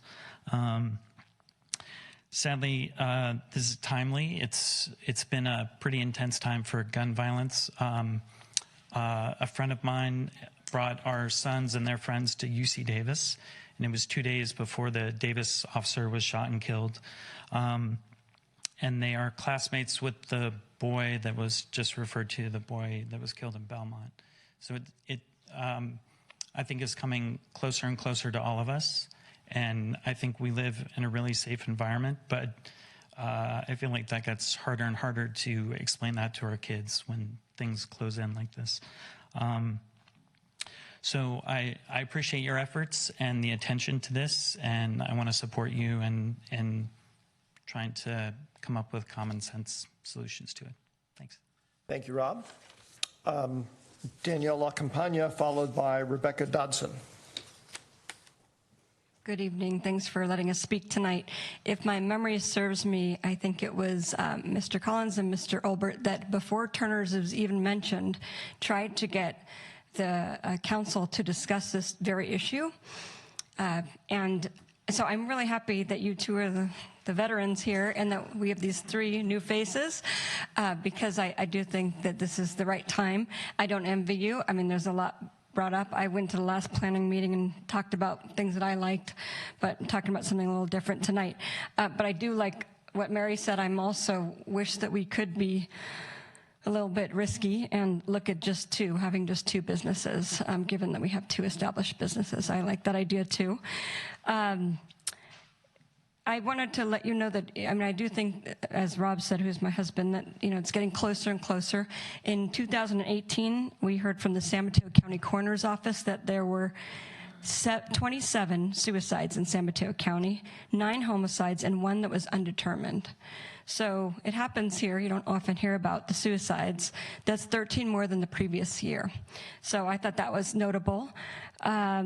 Also, just, like Rob, my husband, we have a 17-year-old at Carlmont. That's tragic what happened a week ago tonight, that he was killed. His name was Mo, and that he was killed right here, less than 2 miles from here.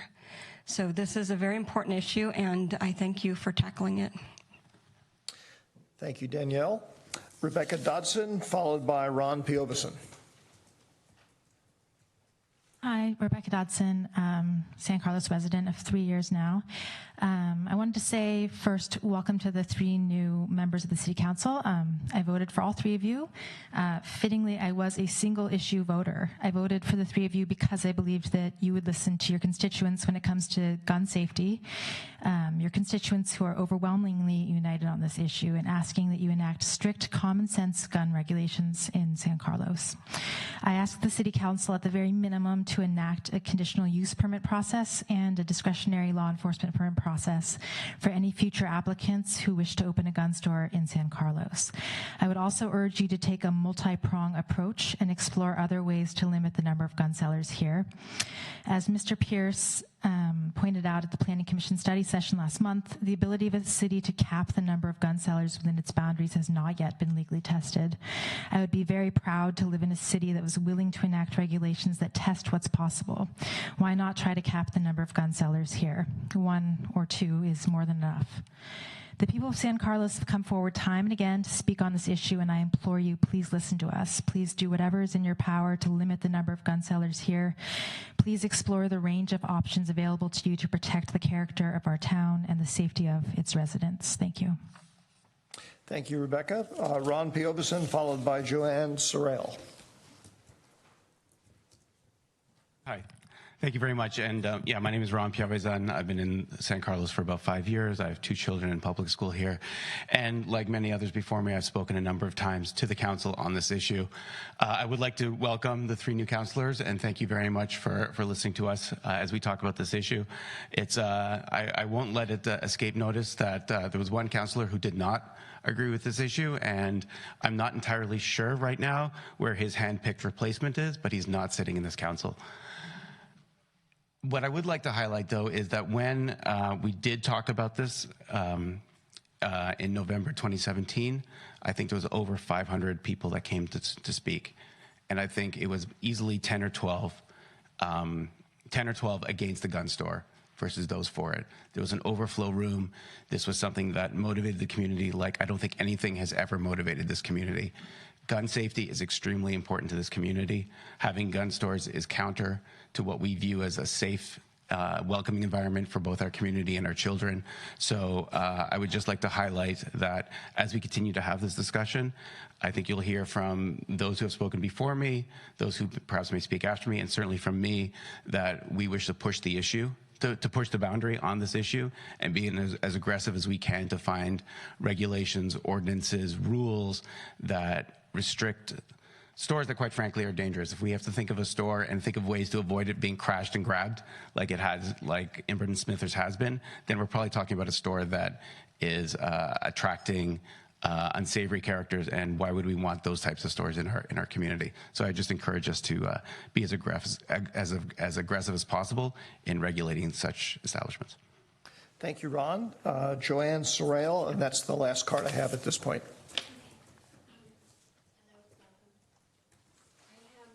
I don't have a power, but I printed these up. Oh, sure. Okay. I'm sorry, everybody. I pulled deaths. Hello, council members, and welcome new council members. I pulled statistics from 2018-2019 of the deaths and the injuries from gun violence. And what's really funny about that, someone might have my notes. I gave them the wrong one. Someone. What's odd about that is from last night until today, one day, the deaths in the United States went from 483 one day to 530. Mass shootings went from 6 to 7, and injuries went from 867 to 955 one day. This is a public health issue. As with most public health issues, smoking, drunk driving, the medical community usually gets into this, and I think that this is where our change is going to come, and I also think it's going to come from the bottom to go up. So it is our duty, I think, to protect our city. With that, I'd also like to say that gun owners do have rights. I have hunters in my family, and that's fine, but we need to, I think everyone agrees on gun violence. We need to educate ourselves more on gun violence. There needs to at least be a universal background check. We need to ban the gun stops or the bump stops. But after listening today, what I'd like to say, a couple of ideas came in, especially with the map. Mr. Savay, is he still here? Yeah. I've looked at your maps before, and Joanne, if you could address us. Thank you. It's okay. Percentage-wise, between residential, I mean, we are a small city. I'd like us to think about percentage-wise. What we have in industrial and commercial compared to our residential is very small. What our needs are, percentage-wise. And I also ask you to wrap up. And that's about all I'm going to say. I'm just going to say we have 2 gun stores, and as my pastor said, adult entertainment doesn't kill. Thank you very much.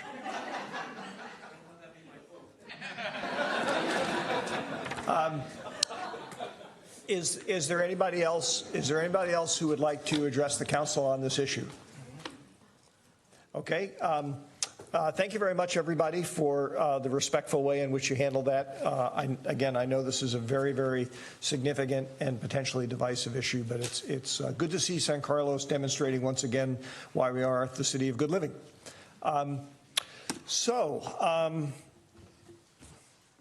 I get to say ladies and gentlemen on the dais this time, which is nice.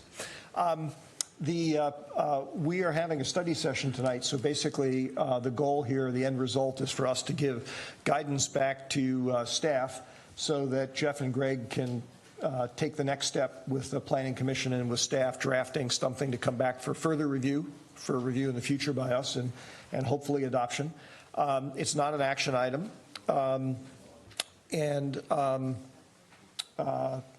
Actually, I see Ron, you have a further question. And I should have said that. If anybody has, let's start by saying if anybody has any additional questions, now's the time to ask them. Ron.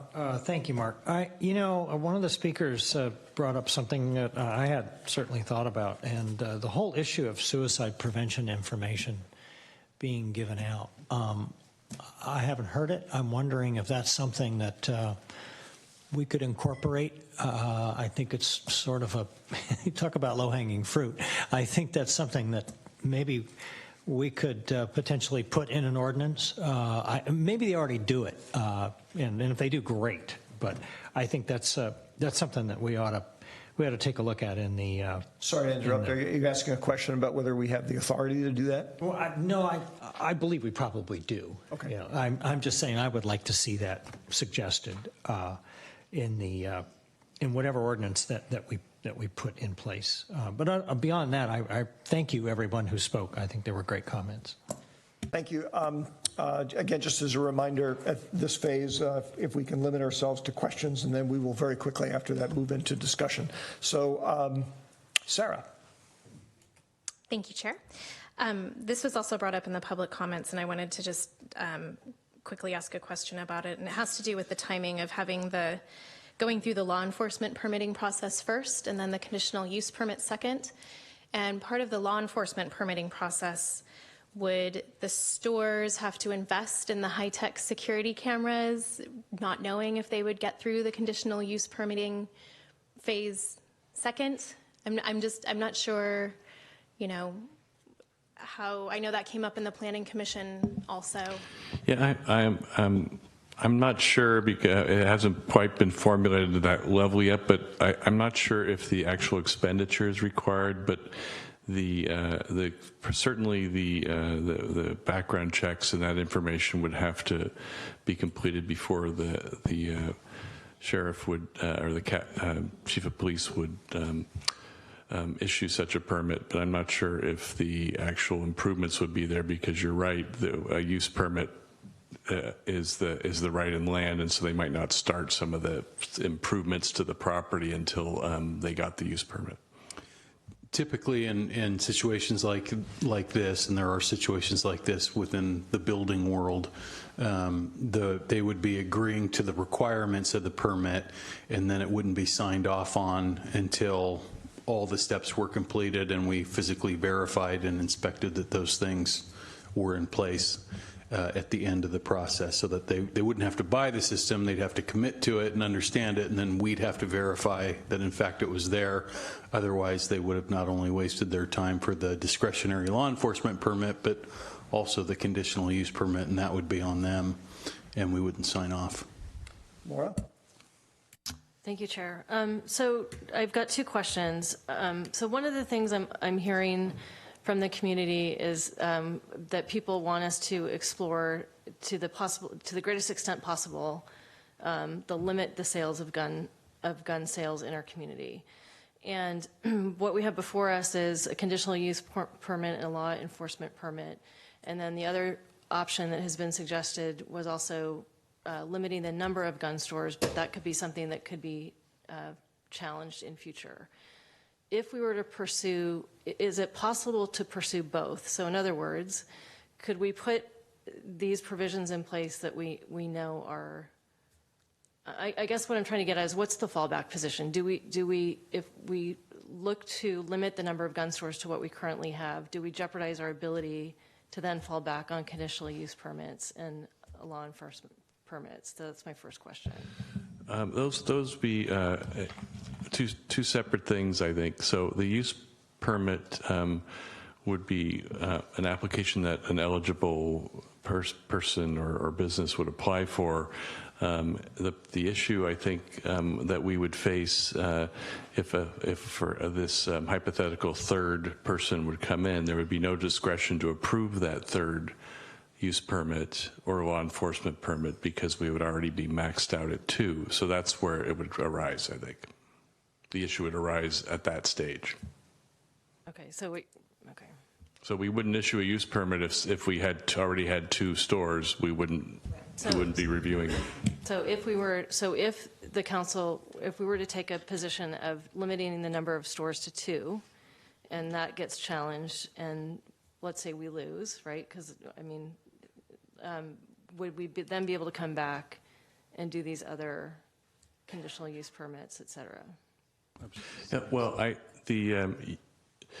I'm reluctant to go into a detailed hypothetical of what could happen because there's a pretty big universe of things that could happen. But I could just say it generally, if we had a situation where someone was threatening to sue us, we would certainly bring it to the council and give you your options. And the options, there's a lot of different options. You were talking about a fallback position. What I'm hearing, and this may not be what you're intending, but what I'm hearing is, could we change the law again to address the situation? Sure, you could always change the law again to address the situation, but that may not be the position we would find ourselves in at that point. We might not want to do that. The council may want to stick with what it had already decided and see what happens. Thank you, Greg. So my next question is, could the scope of this also expand to the gun owner? So if it were a resident that purchased a gun from one of these stores, could we also include, or would it be out of the scope to suggest safe storage and gun locks at home? That may be something, and Peter can kind of go into the detail, that may be a state preemption because there is a lot of state law on safe storage. That will be preempted by state law, yes.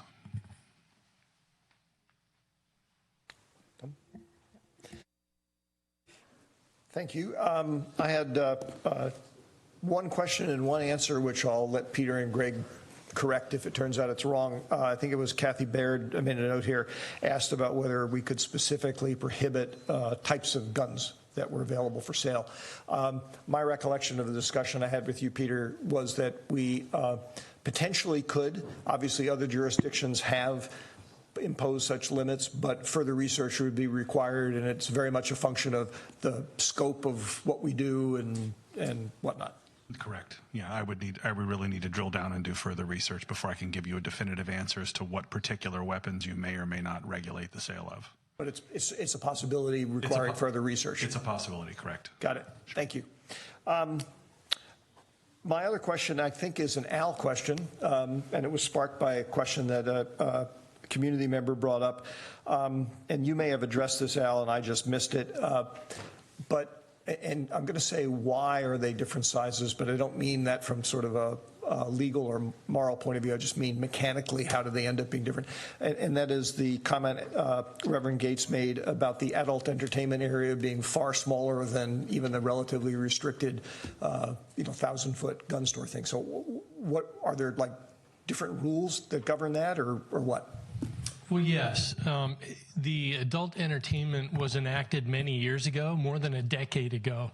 So, and I'm not sure, having not done historical research, to know what was in the minds of the folks that approved that policy at that time.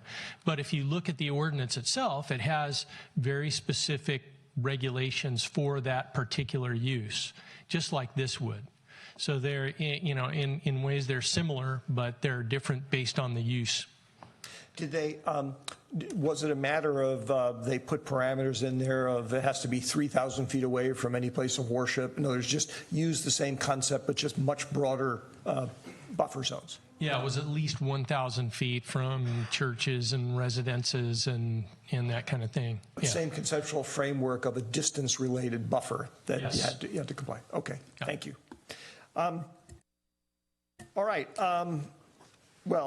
We are now to the point of the discussion section, which ultimately is going to guide staff on what they're going to develop and have reviewed by the Planning Commission and then brought back to us. Hopefully, Jeff and Greg will keep close notes on what we're talking about so we can all come to a consensus on what our consensus is when it's done.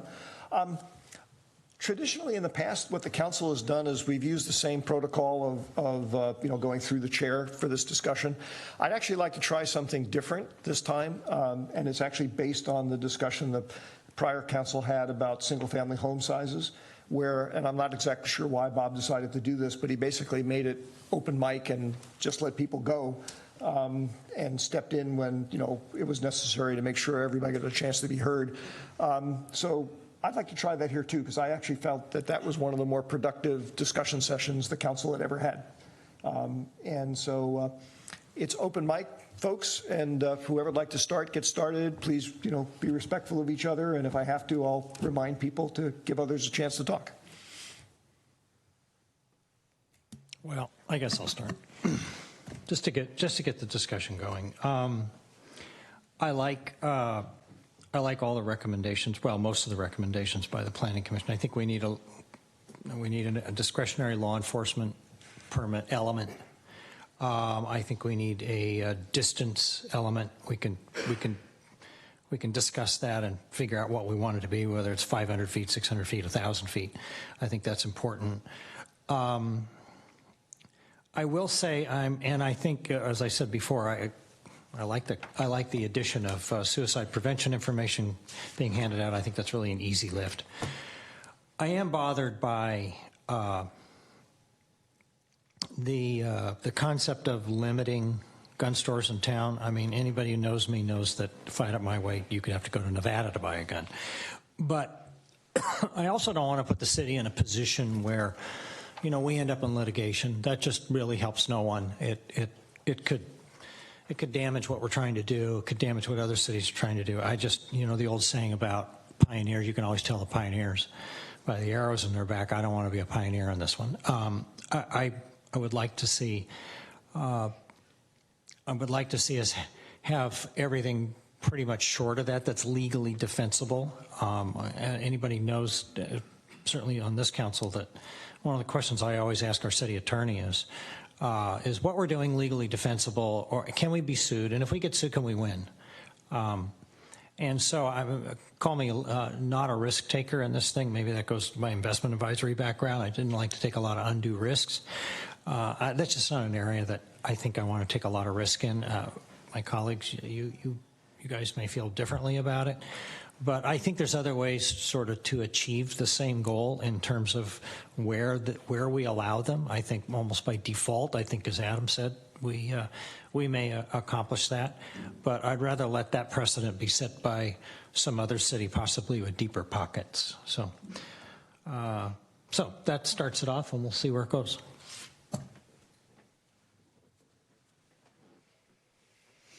It's odd to find shy politicians.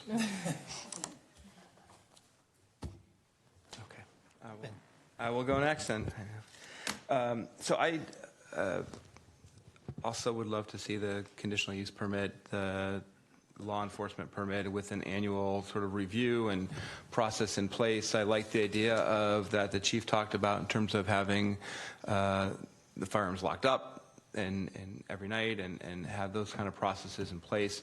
And on the distance permit, I agree. I think I like to try to find the right balance where the chief talked about we don't want to sort of have, if we're going to have firearm stores, we don't want to have them in some dark corner that nobody has access to, that we don't see that people aren't walking there, where the law enforcement is not patrolling as well.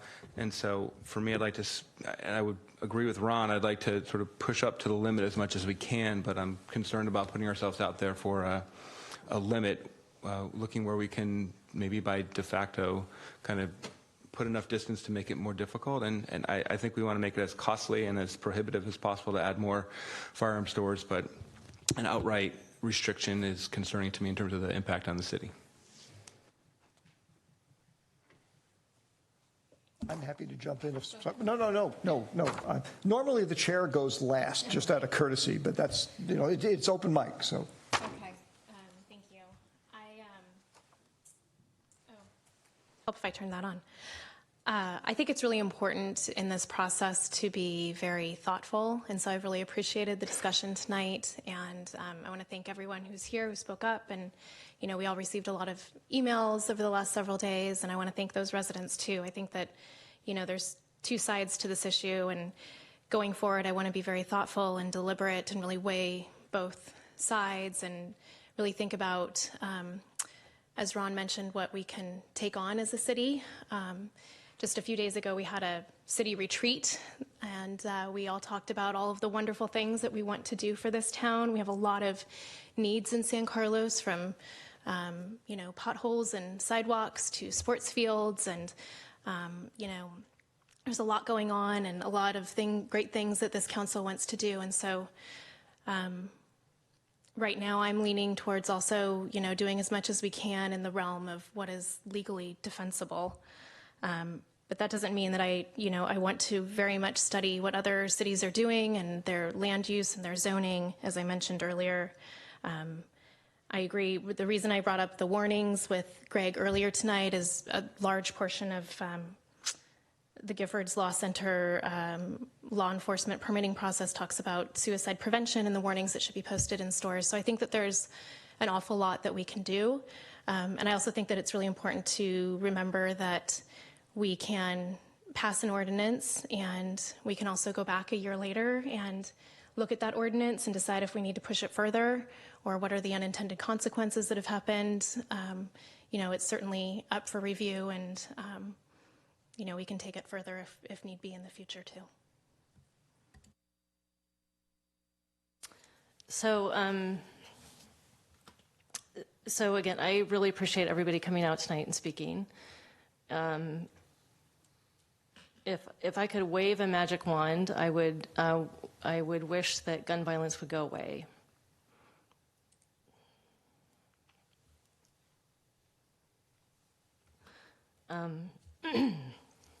I've had multiple personal experiences with gun violence. I shared those stories with some of you at these councils not too long ago when I was part of the group that asked, asked for the moratorium. And as recently as a year ago, when I found a relative that was in crisis. So this is a difficult and complex issue, my main priority is to keep our community safe and keep San Carlos a place that's safe for everybody. Our meeting opened tonight with the celebration of 3 Eagle Scouts, and I don't know if everybody knows this or not, but part of their journey is target practice and learning how to work with guns. So there are many layers to this that impact all of us in a myriad of ways. So I would ask that staff work with Planning Commission and Chief Jury to identify zones that are safe, that keep things away from a safe distance from vulnerable areas, but also in a place that could be accessed, and that we look at the conditional use and discretionary use permits, and that we continue to work as a community to affect change so that this epidemic of gun violence could come to a halt, but that we also work with each other and across stakeholder groups to make that happen. Well, we'll have to work on our interactivity a little bit. That's okay. Everything takes practice, and that's not a criticism; it's an observation. I have, I guess, a little bit of a different perspective, at least in some of the details from my colleagues, and I agree with on a lot of what was proposed. But let me tackle some of the places where we may have a difference of opinion. I heard several people say that they were legitimately concerned, understandably concerned, as I am too. It's nice to take positions on stuff. Everything in life costs money. Every dollar we spend defending an ordinance that we put together that we actually think is a good idea and that everybody ought to accept, but somebody else happens not to, is a dollar we don't get to spend on our parks and our recreation facilities and helping seniors get around town and whatnot. And those are all important things. It's all a matter of trade-offs. Having said that, what I am not comfortable committing to personally right now is I would like to hear in depth after they've had a chance to think it through pretty carefully, probably in closed session because it would be a litigation risk matter that's being discussed, although Greg can correct me about that. I'd like to get a better sense of financially what potentially is at risk. And there's a couple of dimensions to that. There's the cost of a lawsuit. There's also the cost of if it looks like you're losing, can you disengage at some point early on? It's not like you have to decide to do something and then say, I'm going to fight this battle to the bitter end and the last dollar in the city's coffers. That's not the way the world works. And in that sense, I don't think we have enough information right now to really make what I would call an informed decision about balancing the risk and return of going into a bit of uncharted territory about limiting the number of gun stores that we allow in town. I would at least like to see more research done on that and a more thoughtful discussion based on that research before we decide, well, that's not a risk that we're willing to take. Because it really is important. Several people have commented upon how many people came out to talk here, talked to us in private, wrote us in private, on both sides of the issue. It's clearly an issue that really concerns folks. And I'd like to remind my colleagues, too, that part of the reason the concern exists, and I would argue the tide of gun violence keeps getting worse and not better over time, is, and I'm not pointing fingers here, but the folks who wish to push the idea that it's okay to walk around with open carry laws, which many states have, although California does not. Those things happen because somebody decided on that side of the discussion to say, I'm going to take a chance on this. I'm going to push on this and see what happens. And so I guess I'd challenge us to say, not that we're some deep pocket who can do whatever we need to, but maybe it's time for people on the other side to say, okay, let's see what it's like to push back a little bit. And yes, there may be some costs associated with that, and yes, there may be some risks that we take with that, but that doesn't mean we shouldn't do it. So as I said, I'd like to at least see that discussed. I'd also personally, if it were me, I would love to see the council authorize the chair/mayor to send a letter to the state legislature, particularly to our local representatives, and say, dear Jerry and Kevin, we'd really like the ability to have more authority over what kinds of stores operate in our area of jurisdiction. Could you please go see if there's a way to tweak the law so that you haven't preempted us quite to the degree that you have? Who knows what would come of that? And it's a bit of an out there, but it doesn't cost much to send a letter, and I'd love to see us do something like that. I'd also personally really like to see us get some research done by staff and come back with the notion of, well, gee, can we really limit the type of guns that we allow to be sold in San Carlos by however many stores end up being here? I'm really intrigued by that, both because I think it would have an effect pretty directly on gun violence. It would also have an effect on how attractive a target a store is for criminals. I know the chief was exaggerating a little bit, and I don't want to, at least I think he was, I don't want to put words in his mouth, but there probably are guns that are far more attractive to criminals than others, and limiting the ones that they want to buy might not be a bad thing to do. And then lastly, personally, and this is not about the zoning regs and the land use stuff we're talking about, but it chimes off of, I think, something that Laura mentioned a while back. I also would love to see the council get briefed on what things that more directly try to do something about gun violence are possible for local communities. There's a lot of discussion about preemption. For those of you who don't know the term, remember, we're kind of at the bottom of the food chain. The state's above us, the feds are above them, and when sometimes they allow us the discretion to do things, in many cases they do. In other places they say basically, we don't really care what your opinion is, this is the rule. But I'd at least like to know what we might be able to do. Historically, other communities in the Bay Area actually have done things which I think actually some of them may have been preempted by state action. And all that tells me is that there may be things around the edges that communities can do that are either allowed by law, or even better yet, at some point, the higher legal authorities go, hey, that looks like a good idea. Maybe we should mandate that and preempt the governments below us. That's beyond the scope of what we're talking about here tonight, but I'd love to see us agendize a review of that so we're at least informed. So that's where I'm coming from. I guess I'm a little more out there than maybe the consensus view is, but comments, feedback? Yeah, I don't necessarily disagree with it. I think it would be useful to have the conversation. I wouldn't mind that. But in the absence of a lot of information, that's where I come from.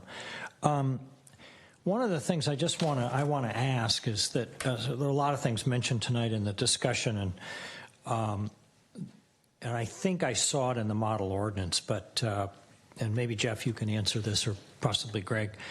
Things like having a requirement that there be video on the premises, and that there be gun safes, video images stored, posting video surveillance. Are all those already in the model ordinance from the Giffords Law Center, and are those already things that we're contemplating? Those are things that are on the list of health and safety measures that we've asked you to consider. So they'll be in there. Okay, all right. I want to make sure of that. But yeah, Mark, I'm not necessarily opposed to that. But I think we need to proceed with caution. Let me put it that way.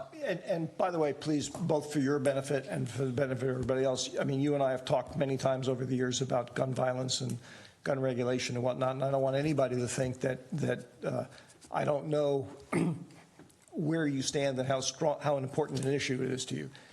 But I also respect the fact that we are also the financial stewards of this place, and nobody's going to be particularly praiseworthy of us if we bankrupt the place.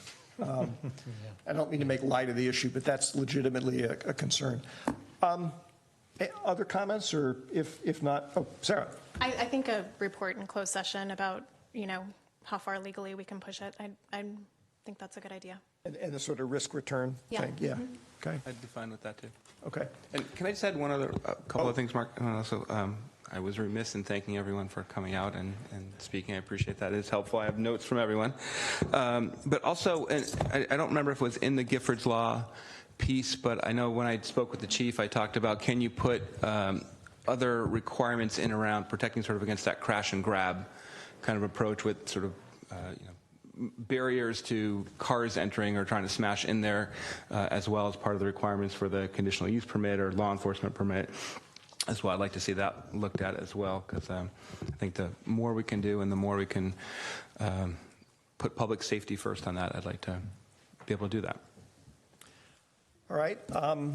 Other comments? If not, what I'm going to do is try and summarize what I think I heard. Obviously, this is filtering through my ears. Jeff and Greg can correct as well as everybody else can. I think what I heard is there's consensus on we want to adopt a discretionary law enforcement permit structure with the annual review process, with some of the elements that Adam was just talking about as well in there. And my sense is pretty much, it sounds like pretty much the whole list of what Gifford had. I didn't hear anybody say, I don't like, X or A or B or whatever. There's also consensus that we want to have some kind of distance element. We haven't actually specified for staff what we'd like that distance to be, but I don't think we need to tonight. I think maybe, as they have done heretofore, it might be a good idea for them to come back with various alternatives to show what the various impacts are and maybe what other jurisdictions have done. There also seems to be, I believe, consensus on looking into mandating, providing some kind of, I wrote it down as suicide prevention information at the point of sale.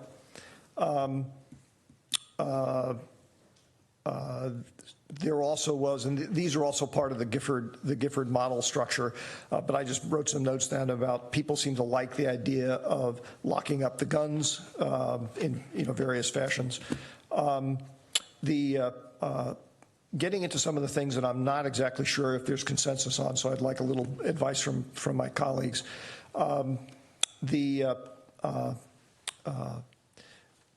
There's the notion of when one is defining the buffers and hence the areas where stores would be allowed, don't have stores in dark corners, have them sort of in main locations. Personally, I'm not too motivated by that because to me, that's part of the video surveillance stuff and that's part of making sure the chief has the resources to get a car past wherever it is, wherever the stores are fairly regularly. But I'm not sure where the rest of the dais feels about that. So, because I heard some people say they like the idea of not allowing the stores to be off the beaten track. So, comments? My feeling was that I'd probably like less of a distance restriction, especially after talking to Chief Jury about that. I would like law enforcement to be able to, and the public to just have a little bit better access or better ability for observation. So my feeling is 600 feet is probably the upper end of what I'd be comfortable with. 500, I notice Alameda County has 500 feet. I really don't know how we got to 600 feet. I don't know if that was something that was an arbitrary thing or if it came from other ordinances or what. But I'm not sure how we got there. Okay. I guess I would defer to the chief in terms of, from a public safety standpoint for him, what's sort of the best in terms of location. But, as we look at distances, there's not a number in my head that's the right thing. I would look to the staff to come up with, some grid that we can look at and see what makes sense. Okay. I would say that having some sort of a distance, I think north of 500 I would be comfortable with. And I think having a place that's well lit, we do have parts of our community where the lighting is very poor, where I would feel uncomfortable having a retail store that sold guns. Okay. Sarah? Mark, I guess I lean more towards what you said too. I think that we could give the chief more resources and have increased patrols in where this potential store could be. I agree with Laura though that lighting is really important, but I would favor a higher end distance than lower. So 500 plus, Okay. even up to 1,000. I'd like to see what staff comes up with, but I would lean towards the 1,000 feet. You know, let me take a stab at this and see if this will make some sense for Jeff and Greg. It sounds like there's a slight consensus on the idea of what I call not allowing the stores to be in dark corners of the town, but it's sort of contingent upon the effects of the buffer zones stuff. There's an interaction there. And so maybe that's something staff can study. And I don't know, maybe there's even something that says you do a combination of buffers and it can't be in a dark zone. So we just further carve out areas saying that it can be 1,000 feet away, but it can't be on these blocks because they're too isolated. But that sounds like something staff could probably research and come up with some ideas on. If you recall, when we went through the cannabis process, there actually were several different maps that looked at different distances that came forward, so we could make sure that different maps are prepared for the Planning Commission so that they can look at several different options, and we'll see ultimately what they recommend to you, but then that information would be available to the council as well. So sort of as you're adopting the ordinance, you can make some of those final tweaks about whether it's 500 or up to 1,000 or 1,200, I think was kind of the max distance we heard tonight in Palo Alto. I may be offering something slightly not different than that, but just saying that in addition to distance, it may be that the distance per buffer defines certain areas, but then somebody at staff goes back and says, but wait a minute, in the heart of that area that's allowed, that's too dark. Okay, or it's too, and so in a sense we carve out things to something unrelated to distance. Correct. In terms of addressing some of the chief's issues, yeah. Exactly. Understand. But there may be a way of balancing both of those. So then there were a couple of other things, or a few other things, which I believe I had suggested, which were, one, does the council want to consider sending a letter to the state saying we would like the authority to be less preempted on regulating the number of stores in our community? I may be the only one who cares about that, but is there anybody else who supports that? Or I'm not. I don't know. I don't understand the point of it. If the state's already got various regulations, so maybe you can explain it to me better. Let me share it to you this way. When the state preempts the authority of a junior jurisdiction like us, I know you know this, it's not like marble tablets coming down. It's derived from a law that they wrote, okay, that the legislature wrote. Any law the legislature writes, they can rewrite, okay, they can change. Now, they're under no obligation to do that, number one. Number two, they might take an input, even if all the communities in California said, we would like more control over where we allow gun stores to open, how many are opening in our town. They might go, yeah, but you guys haven't thought about all these other issues, and that's why we're not doing it, and we can't do it. In other words, there's lots of reasons why it may not happen. It's just a request that they consider it. And again, that may just be. It sounds like it's not of interest to you. If there's not at least a few other people of interest, then we'll let that one go. Not seeing interest, fine, then we'll let that one go. The next one was research into whether we could limit the types of guns that are sold in stores in San Carlos. What's the council's perspective on that? Yeah, I think it's a good idea to see kind of what we can put in the scope of that. Sure. Okay. Yeah. All right, fine. So we'll include that. Didn't mean to cut you off, Sarah, but it seemed like they were. I'm in agreement. Okay, good. And then the last thing was that something I mentioned that sort of grew out of something Laura mentioned, which was, is there interest on the council in getting updated and educated on what, if anything, beyond the zoning regulations, actually getting into ownership and locks and whatnot that have not been preempted by some higher level of government that we might wish to consider doing, to be educated on that. Is there any interest in that? And I don't mean to put words in your mouth if I'm interested in that, yes. I'm interested in that too. It's something that was recently, well, I don't know recently, but I pulled something off of the Giffords Law Center about that, and other communities have seemed to do that as well. Then we'll add that. I mean, that some for of these research things, purposes. right? Yeah. Some of these things don't have to come back in concert with the zoning regulations. They just go into the agenda process the way they are. Okay, and then I guess one, just looking at this list of things that are that's up there too, is I don't know that we talked about the sort of ammunition sales sort of requiring sort of a notification on that, whether we want to look at that as well. That's sort of something that looks like Sunnyvale and Los Angeles have, and is that something we might want to Actually, I totally forgot about that one. I'd be interested in that too, learning whether we could do something like that. Anybody else? I'm seeing another head nod. Okay, so we'll add that to the list too. Through the chair, there is a new law regarding ammunition that we will bring forward to you just so you're educated about what the state has done regarding ammunition. There's the new law effective January 1st of this year, and then another element that requires ammunition to be sold through a licensed dealer, and you can't mail order them in, and you can't bring ammunition from other states. So there's definitely some area where the state has chose to regulate. Okay, good. Thank you. All right, I think that covers everything. Jeff? Mark, sorry. Go ahead. Yes, I guess it You doesn't cover covered everything. the conditional use permit too? Was that on your list? You know, I did not explicitly mention it, but I maybe incorrectly thought it was implicit in the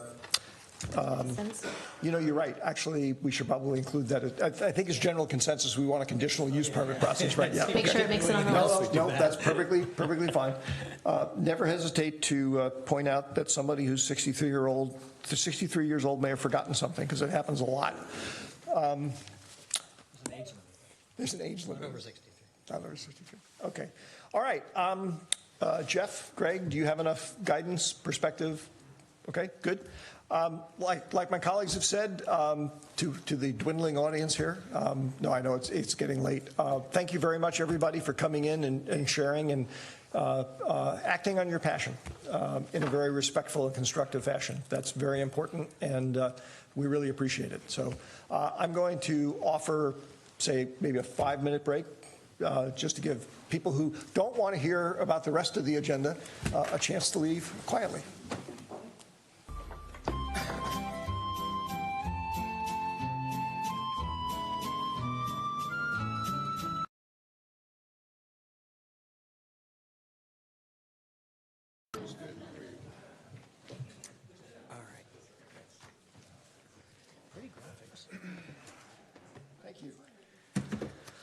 All right, we'll reconvene this meeting of the City Council and the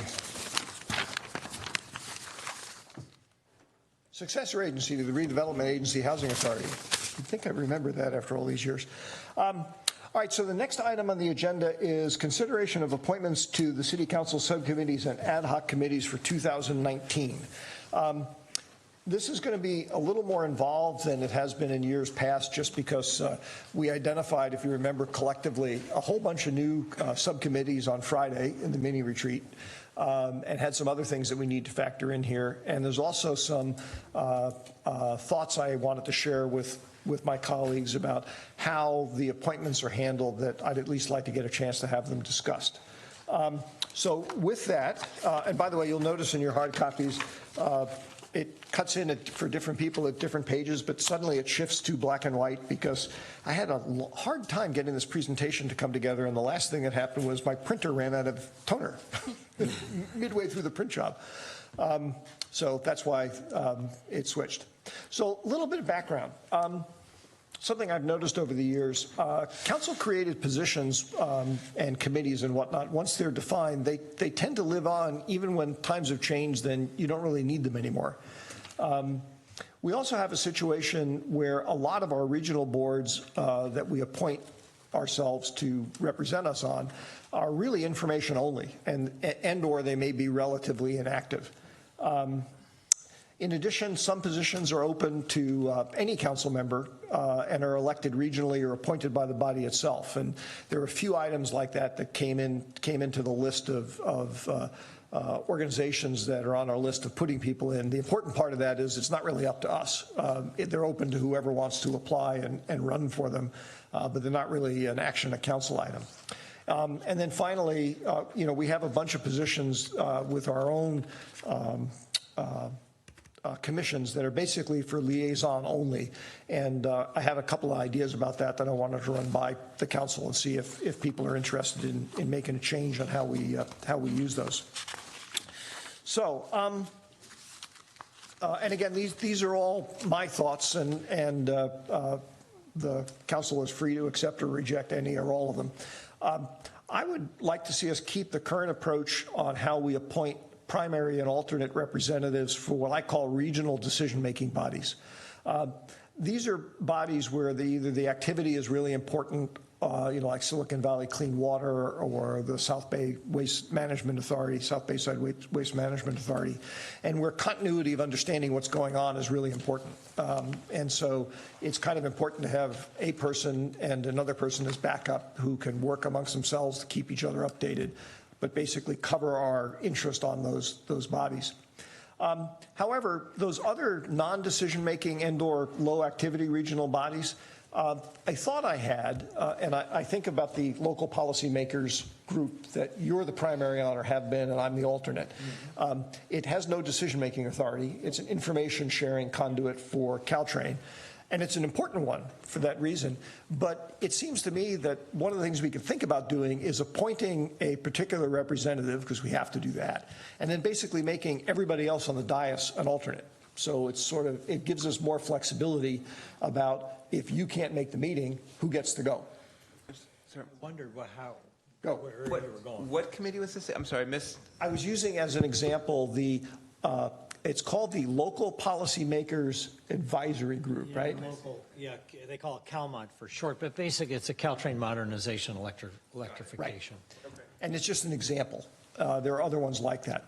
So that's something that council hasn't done in the past, and we don't have to do it. We could continue to appoint primary and alternates, but it was a thought I had that might make life a little easier for folks managing that, and frankly would also sort of share the knowledge base over time as people rotated through it.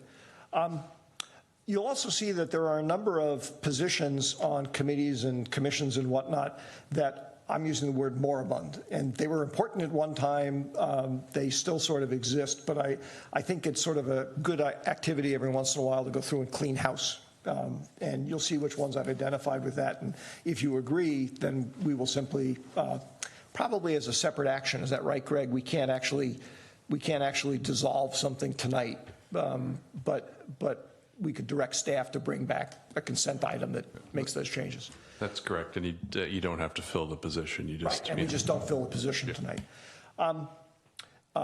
This last item I actually put on there before last Friday when I was doing a draft of this. I'm not sure we need to expand the use of council subcommittees beyond where we are right now, because by my and Jeff's count, I think we added about 10 of them on Friday. So that was a good start for expanding the use of council subcommittees.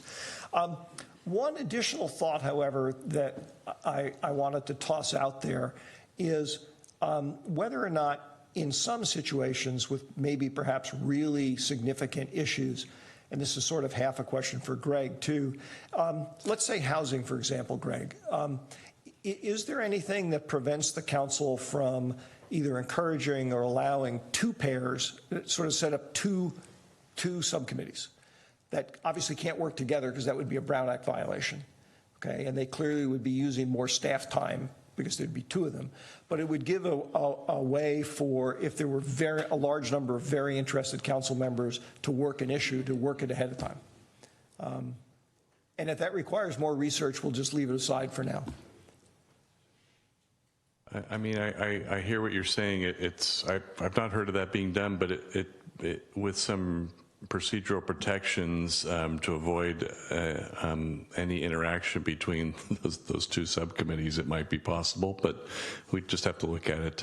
I'd like to see if other cities kind of handle things that way, or it might be that you break it up into two distinct subject matters, so it's not quite exactly overlapping.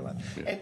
And again, to me, even if we did something like that, it would only be for very, very significant issues like housing, because housing is a huge topic, and it's something that I know a lot of us are interested in. Is this an open discussion that we're? I'm sort of monopolizing it, but it most definitely is an open discussion. So go. Yeah, no, and I'm glad you said we would reserve it for the high-profile topics. I think because we can get bogged down in a lot of subcommittees. So.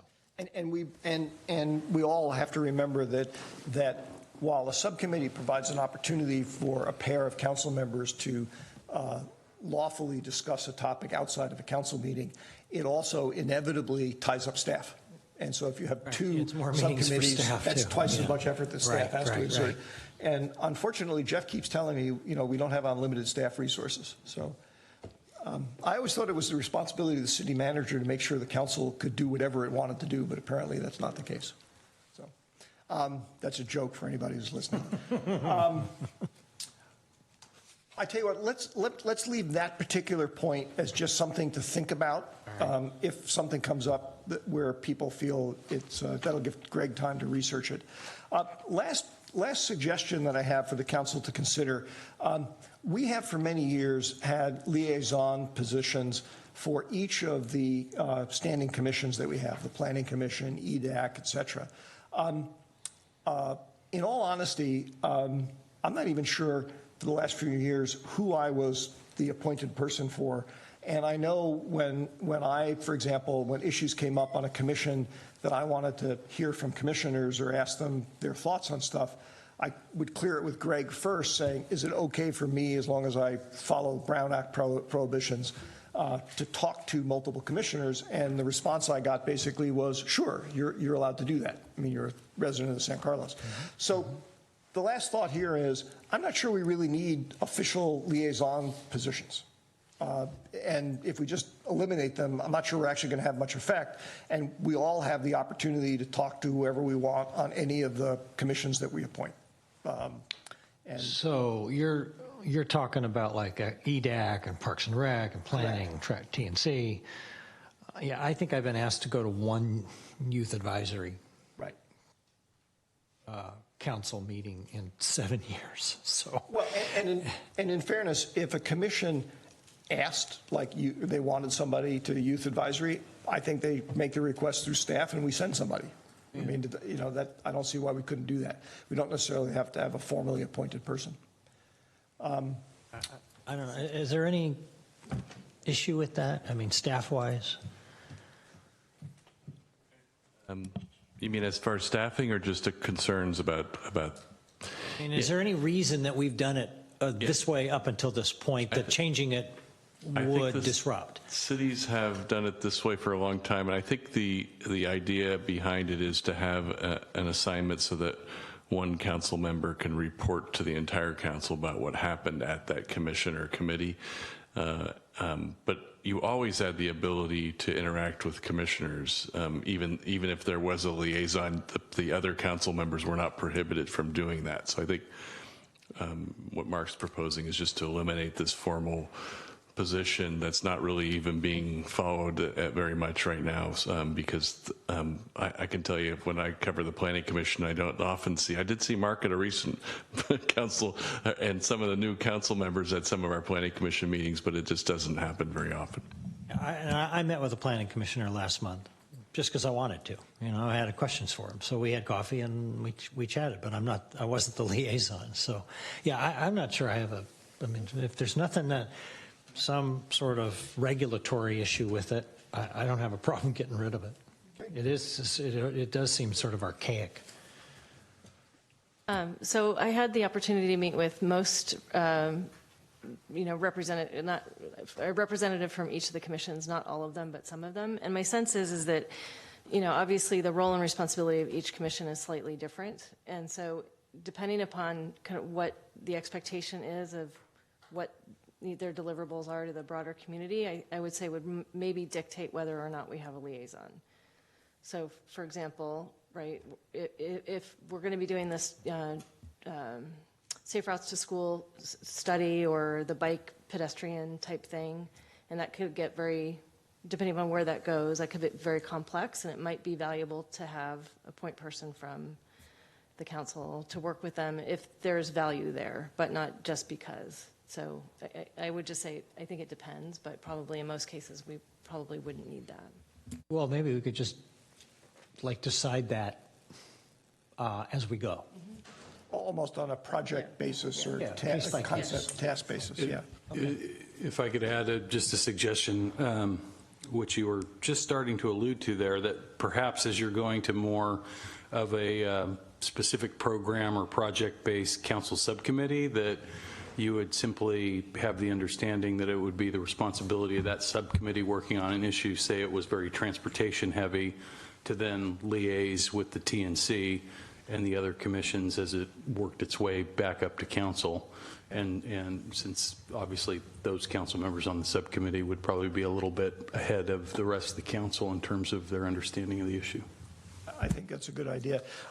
One thought or question I had after I put this together, I actually wanted to ask Sarah, because you have the most recent experience of having been on a commission, which is eliminating the liaison positions, even if they haven't done much over the years. Is that going to be seen as, for lack of a better term, an insult to the commission? It's kind of like, oh, the council doesn't even care about us. They don't even have somebody appointed to interact with us. Because I don't want to do that. I don't think so. I think, well, I mean, I can't, you came and talked to EDAC once, but I can't think of another time where we had a council member come and listen in on meetings, or okay. Certainly that didn't, preclude us from meeting with any of the council members on our own. So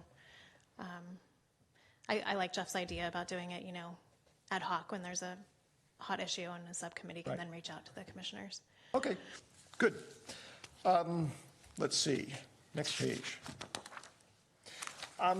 Okay, and I promise we actually will get to the list of things here in a minute. There's just 2 pages left.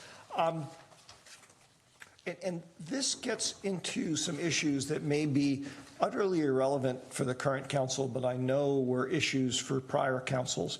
And they get into kind of a discussion. What I'd like to have is a discussion and evolve a consensus of what this council expects from its appointees, okay? And here's what it's based on.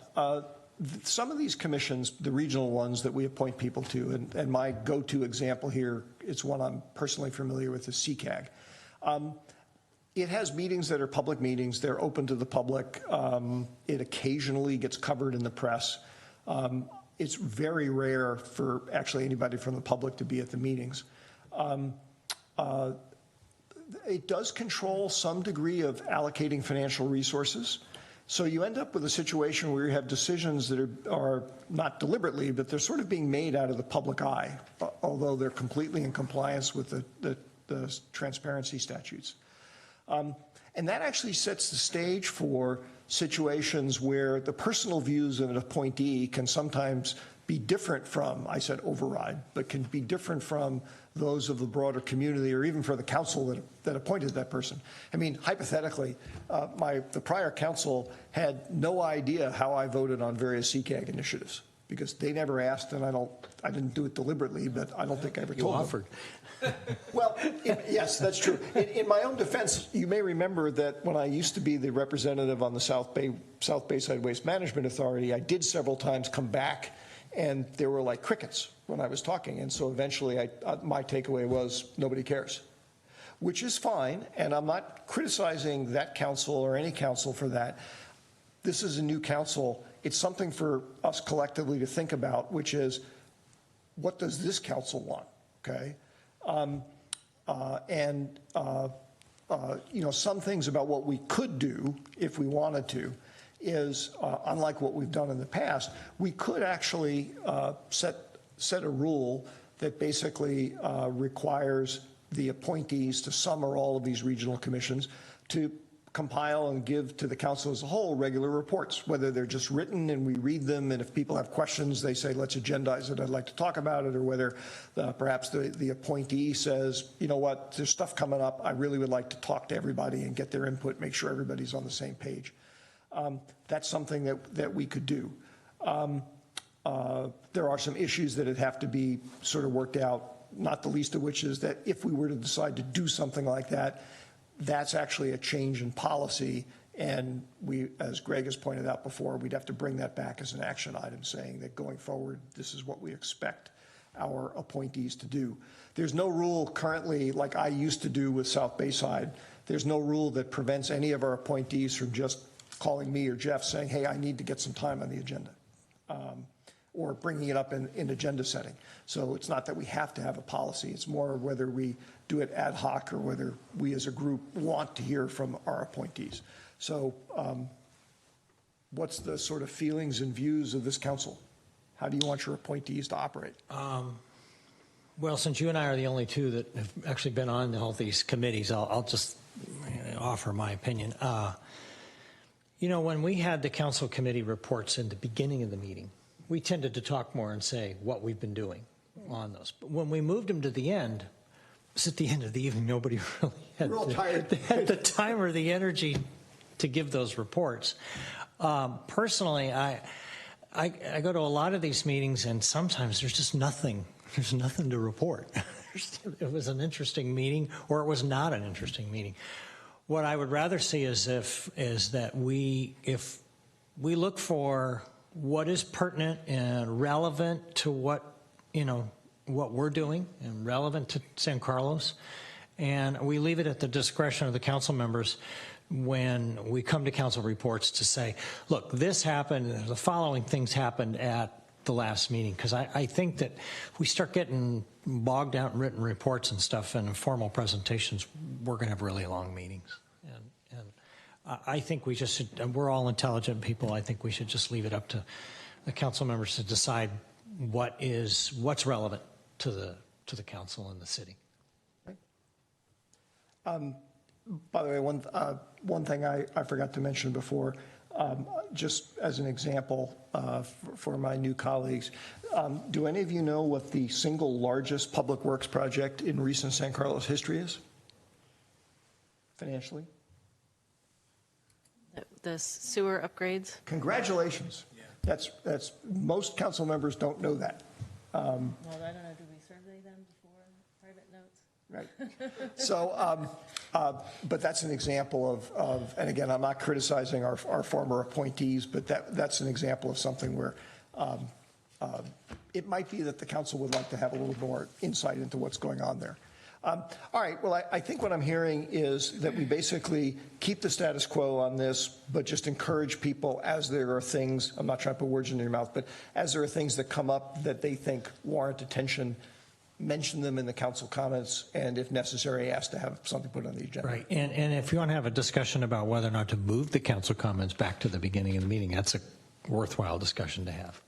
I only am not doing that tonight because that's part of what the end of the month meeting about council operations but fine. So, all right, okay. Good. Finally, a table. By the way, I used several times the example of South Bayside Waste Management Authority, which I used to serve on, and I just got word from Jeff that I had cunningly managed to leave that off of this list, which is leave what off? South SBWMA. So in addition to everything you see here, we need to appoint primary and alternate to South Bayside Waste Management Authority. And by the way, I would definitely, for that one in particular, I would recommend that we do the primary and alternate thing and not the primary and everybody, assuming that other idea has any legs on it, because that's a fairly significant financial impact on the entire community. So what I'm trying to do here with the various columns is give a sense of activity. Some items you'll see that are very dark background, like HART. It's important, but the positions on HART are not appointed by the council. Jeff was telling me that they're nominated, I guess, by the body itself. Is that right? Yeah, and or possibly through the Council of Cities. I'm not quite sure, but okay. it's not U5. So HART is definitely Council of Cities. Okay. So the ones with very dark background are the ones that, even though in some cases, that have blank primary and alternate assignments, that's why they're blank, is because it's either not really up to us because it's elected, or it's appointed by the board itself, or as Ron was just saying, through the Council of Cities. Or there's one item on here, the Select Committee on South Bay Arrivals, which actually has nothing to do with San Mateo County at all. It's just ended up on our list by accident. So that sounds like it's an offshoot of Airport Roundtable. You're very good at this. Yes, that's exactly what it is. I did not guess that. Yes, yeah, that's an offshoot. So, When I put the assignments together here, I took as input at people's interests and how they rank stuff. I also tried to keep things reasonably well balanced in terms of how many people got assigned to what. And sort of the last rule that I followed was, in at least some instances, and Ron and I had talked about this separately, we wanted to make sure that our new colleagues had an opportunity to have a role in an interaction with some of the more significant bodies, because it's a great learning experience. And so I sort of deprioritized Ron and I a bit on some of these things. One thing I realized after I put this table together, besides leaving out SBWMA, that I had not factored in is I don't know, each of these organizations have traditional meeting dates and times. Like, let's see, Peninsula Congestion Relief Alliance, which I always think of as commute.org because that's what I think of it as. It always meets on a Thursday morning at 8 a.m. So there may be some things where it's like, great, Mark, you've suggested I be appointed to something that I just can't get to. And so we may have to make some tweaks on this going forward. We've done that in the past. Jeff, do you know offhand whether or not when these meetings are? I think it's on the. It's oh, it is? on the council assignments. I'm pretty sure it is. All right, I missed that. Sorry. Hold on, let me. Yeah, it's there. Yeah, let's see. Page 184. It's page 184 of the packet. I think he's just having trouble getting to it. Oh. That's all. Yeah, the third Wednesday of 8 a.m. Yeah. But something like ABEG doesn't list a time. Because it varies. Caltrain, well, that's actually wrong. Caltrain modernization is actually Thursdays at 5:30. So. In any event, yeah. Okay. Reactions, comments, Is requests? this, let me just ask this, speaking of Hart, because I just got appointed to the Samtrans board and I just discovered that I am the only candidate for the Caltrain board.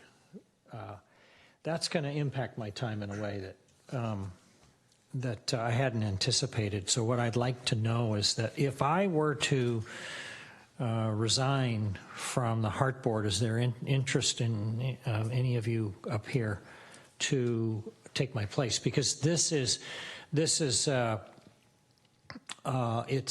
San Carlos has a representative, so it's not like it's somebody else from a different city is going to apply. So even though we have a representative because we pay dues, the Council of Cities needs to appoint that person. So I would be interested. you would? Mm-hmm. Okay, I think you'd be excellent at it, Sarah. So Okay. Now we'll have to Ron, talk when about. when does Hart meet? Huh? When does Hart meet? Hart meets the fourth Wednesday of each month at 3 o'clock, and it goes till 4:30. And it's in San Mateo at the, it's at the corner of Barneson and El Camino in that 5-6 story building there.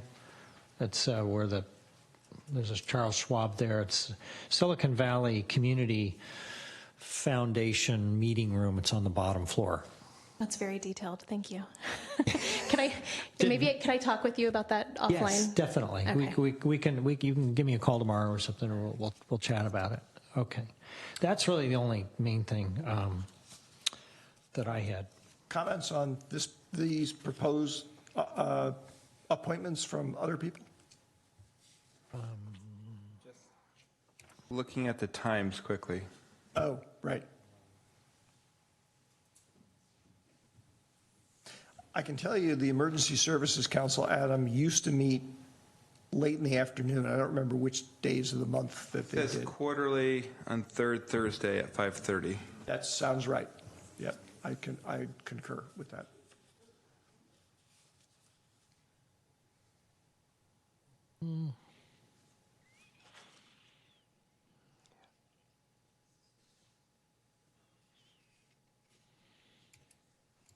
And I'm assuming that we looked at with the alternates, is there conflict with the other meetings? So if I'm the No, I if did I'm not. alternate on No, I apologize. I something did else, not. would you end up being sort of not be able to do it because you have you don't? So that we don't know. I did not. Okay. Well, I can tell you that, well, let's see, Grand Boulevard, that's like meets quarterly. Home for All, the meetings are all over the place. They're usually mornings, usually like 7:30, 8 o'clock meetings. I don't know about CCAG. Adam, you'll have to CCAG looks defer at to Mark second on Thursday. Yeah, CCAG is pretty regular. It's in the evening, starts at 6:30 on the second Thursday. Advanced Life Support, Sarah, almost never meets. They regularly cancel meetings, but Airport Roundtable is, Adam, is every other month, the first Wednesday of every other month at 7 o'clock in Millbrae, 7 p.m. Awesome. Okay, are you okay with that? And Airport Land Use Commission, which goes with it, meets monthly in Burlingame at 4 p.m. on the fourth Thursday. Talking about Airport Land Use Committee? Airport Land Use Committee. That looks like that's out of CCAG. It's part of it, but it's a separate committee. Right. And I will tell you that probably half of the meetings get canceled. Okay. Maybe 2/3 of the meetings get canceled. But you should just know that it's 4 o'clock on the fourth Thursday of each month. That's the regular schedule. Okay, so I'm looking at, okay. So that's the fourth Thursday, you said? Fourth Thursday. Okay. Yeah.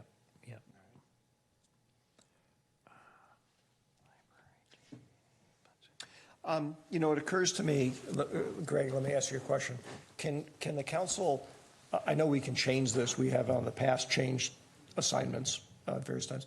Can we adopt it tonight and I'll commit to go back and do what I should have done, which is layer in the exact meeting times for everybody and have Jeff distribute that, and if there's issues, then have staff put together a reconciliation thing for next time? Sure. I think that could be done.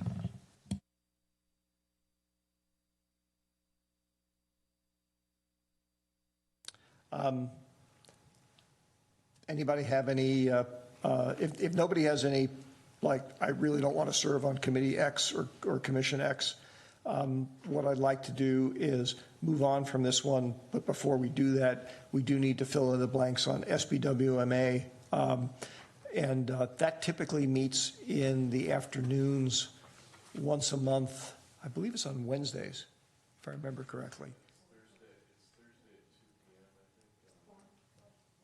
The fourth Thursday, thank you. And where does that meet? It meets over in the library building. So, and since I neglected to put it on the list, I'm happy to assign that to myself because I'm not trying to burden anybody else. But if there's somebody who would like to be on it, it actually is pretty interesting, and it's behind the sewer rates. It's the second most significant JPA that the council's involved with, because it affects garbage rates. And they're actually fairly complicated. When does it meet?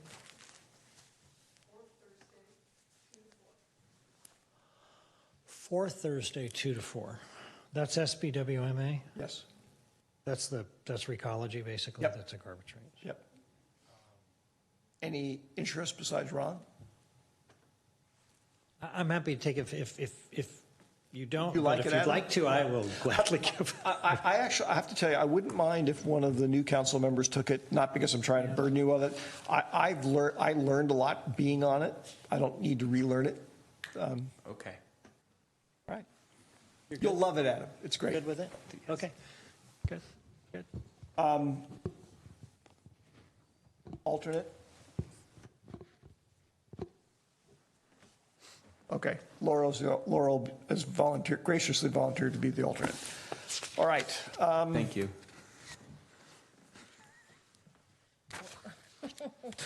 I understand. What did I get myself into? Yeah. Ask that question. We read, it's like open enrollment. Every year you have a new chance to change. And actually, I mentioned this before. I don't think a year's gone by where we haven't had to tweak things because people's lives change and things, and that's fine. Yeah. Okay.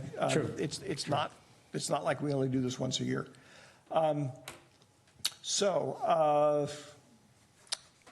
These next 2 pages are the subcommittees. Okay, they're either established ones or the new ones. The second page is the new ones that we identified on Friday. So to me, the critical thing here was I was trying to factor in people's interests, but I was also trying to balance things out so that it wasn't like Ron and I were always working together on various things. And there are a few items on here where I think we ought to seriously think about whether or not we should either merge stuff, redefine it, disband it, or what have you. And let me spend a minute and go down. You were saying? What I was saying is, what I was saying is that for example, the Community Foundation and the grant program, the Community Foundation subcommittee previously was Cameron and myself.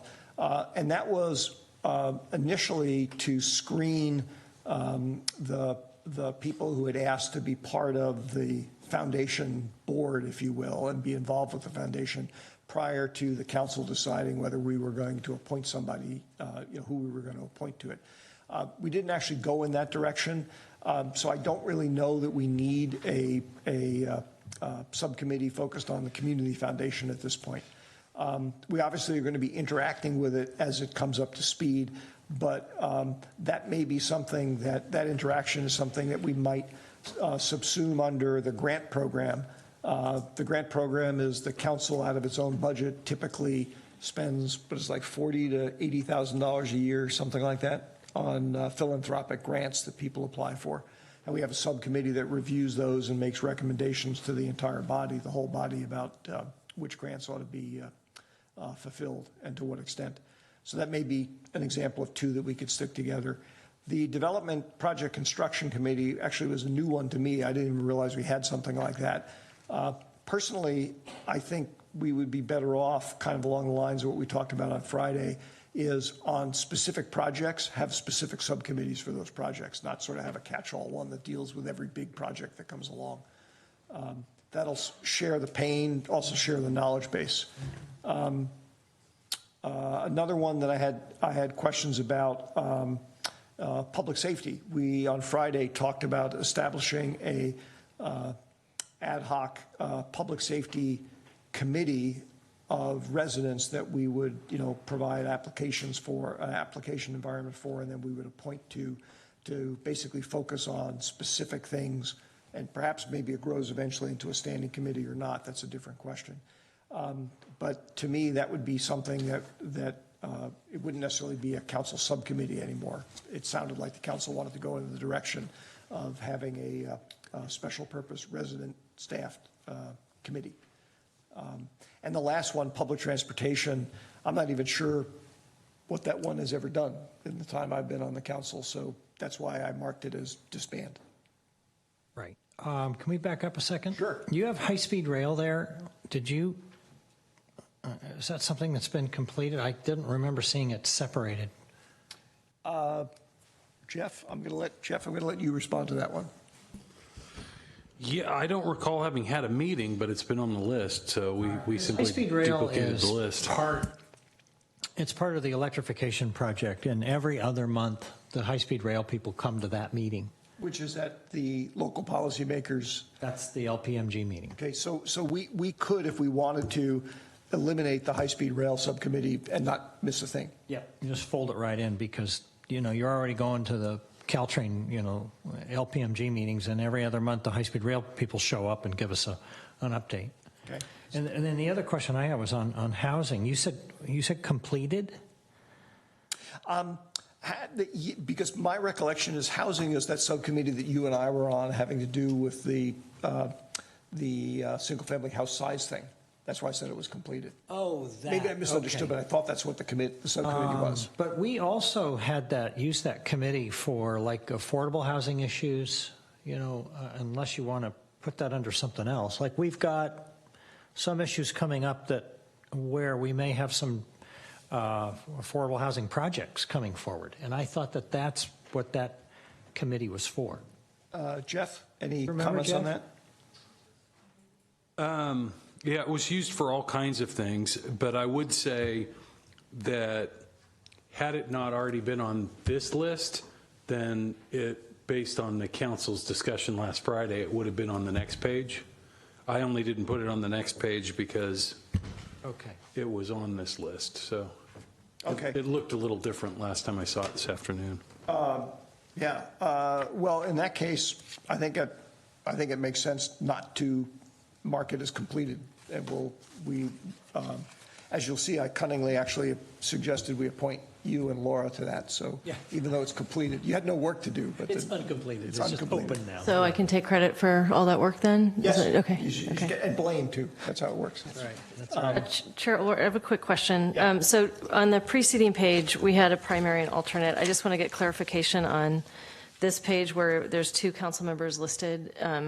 Could you give me some context about why? Yes. What's the difference? It's really driven by Brown Act. Subcommittees can have 2 members of the council. 3 would not be allowed because that's a Okay, quorum. so these are subcommittees specific to City San Carlos affairs as opposed to the broader. Okay. That's what I should have explained. That's what I meant by council/staff. They're subcommittees the council has set up to work with staff on issues related to issues of interest to the council as a whole.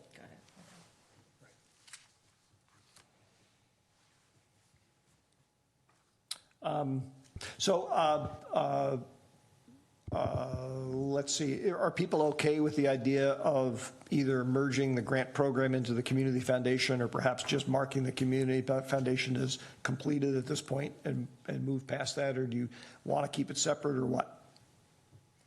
I don't really care. I don't even have an opinion on it. But if it makes it easier to merge them, then I think that makes sense. Let's do that. You know, this is not set in concrete in the sense that we, like last Friday, we defined 10 new subcommittees, so we can do that at any time we want. The Development and Project Construction Committee, that one I actually feel pretty strongly we ought to go to just project-specific stuff on big projects. You know, like L3, Kelly Moore, what have you. I think that makes sense. Okay. Okay. Not hearing any objections to that, so we'll do that. Nope. You said the light rail, high-speed rail, to maybe eliminate that one? And eliminate high-speed rail. I think Ron made a good point about that. Part of the CalMod. And on eliminate housing, we're going to uncomplete it. Public safety, I think we pretty much, the consensus on Friday was that we wanted to move forward with a council-appointed committee of residents to work on that. Right. And that, if it's, I don't know if it's not appropriate at this point, let me know. I would think on that committee, we're better off having it be very specific on a specific project like fire that we talked about versus sort of a range of stuff. I'd rather have it be more finite, targeted, have action oriented than that, and then as opposed to just create a new committee on public safety. I personally like that idea, if for no other reason, to kind of get our feet wet, see how it works. So meet as needed. No, I mean, it would have a specific charter, kind of like Shack, But on fire safety, sort of in the hills we talked about, it'd be more targeted about that specific issue versus the broader public safety issue. I think it's more, As the need arises, the issue arises, then we would. We could look at other public safety issues separately and say, okay, we might need something on X, but to start with, to be targeted only on that one issue that seemed to rise to the top on Friday. Right. Okay. Jeff? I was just going to say that issue will be its own issue on an upcoming agenda for the council. So when you create the committee, we can get more, you can have a more robust conversation about all those details, but we appreciate the heads up. Yeah, so if the purpose of that is going to be focused on that one topic, I might just suggest changing the name of it so that it's clear to everybody what the focus is going to be. Similar to That's Shack. a good point, yeah. It should be like fire safety or whatever, yeah. You're the marketing person, come up with a name. We need a good acronym though, too. A logo. All right. Let's see.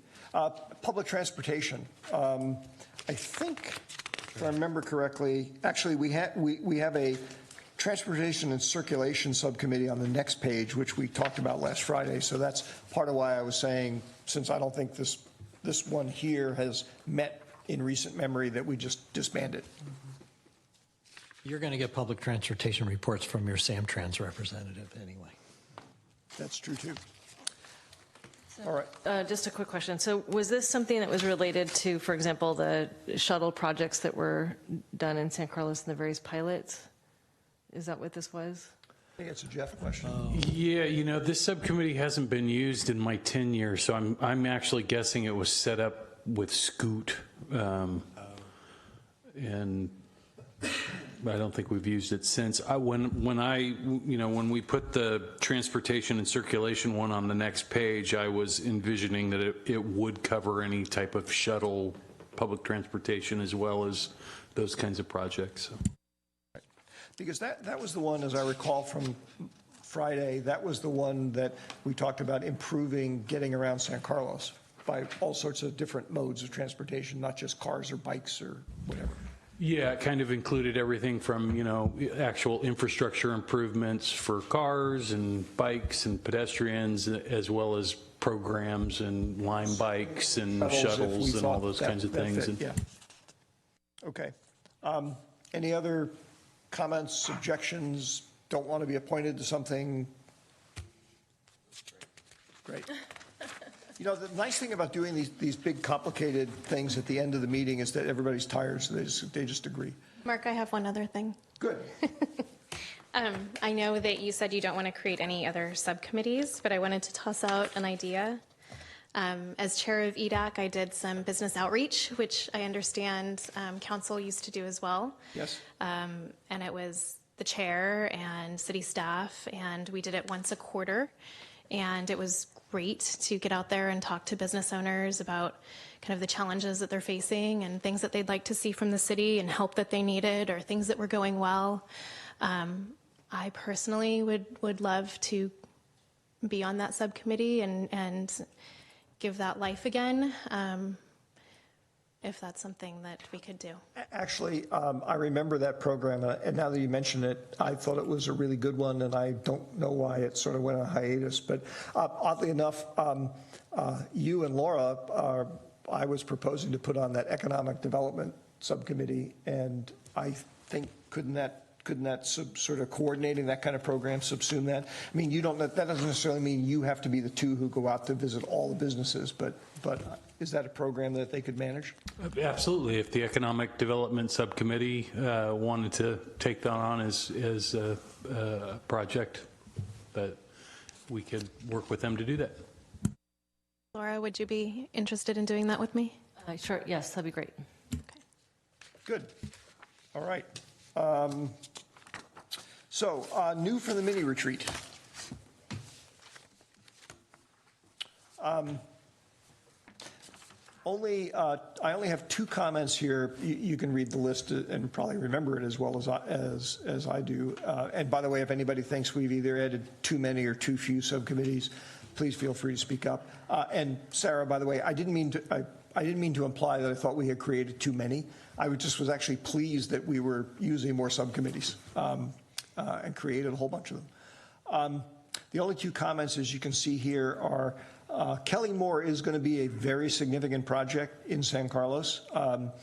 My understanding is it's sort of imminent but not pending. Is that a fair way of describing it? I mean, they haven't even put the property on the market yet. Yeah, I think that's a fair way to describe it, yes. So really the question just is, as you can see, I put two names with it, but if we, for whatever reason wanted to not declare it now, we could do that. On the other hand, we could declare it and it could decide it's not going to meet until things are a little bit further along. That would be fine. The somewhat more substantive question I had is we have a downtown subcommittee, which I think is a really good idea.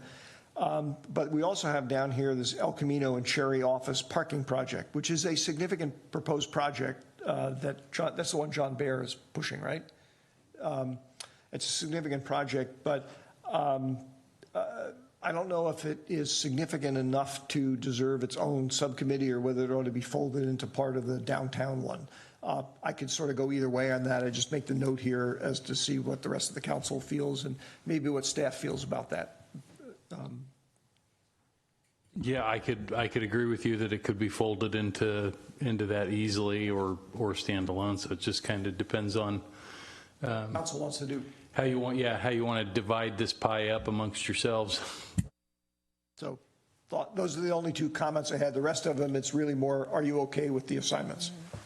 Just for clarification, could you remind me the objective of the downtown committee? And we covered a lot of ground on Friday. And it was fairly broad, which actually argues against sort of subsuming a specific project inside of it. But, and Jeff, correct me if I'm wrong here, but as I recall, it was to address some of the issues that I think like Adam had brought up regarding parking, and we collectively talked about potentially looking at things like closing off parts of Laurel Street, talking about the impact of the evolution of the businesses and whether we wanted to look at the density of restaurants, a number of things like that. I think that captures what we talked about for that. so if that's the case, then I might suggest that then it does be subsumed into it, because it's all one and the same, right? I mean, that's a significant enough project in it, right?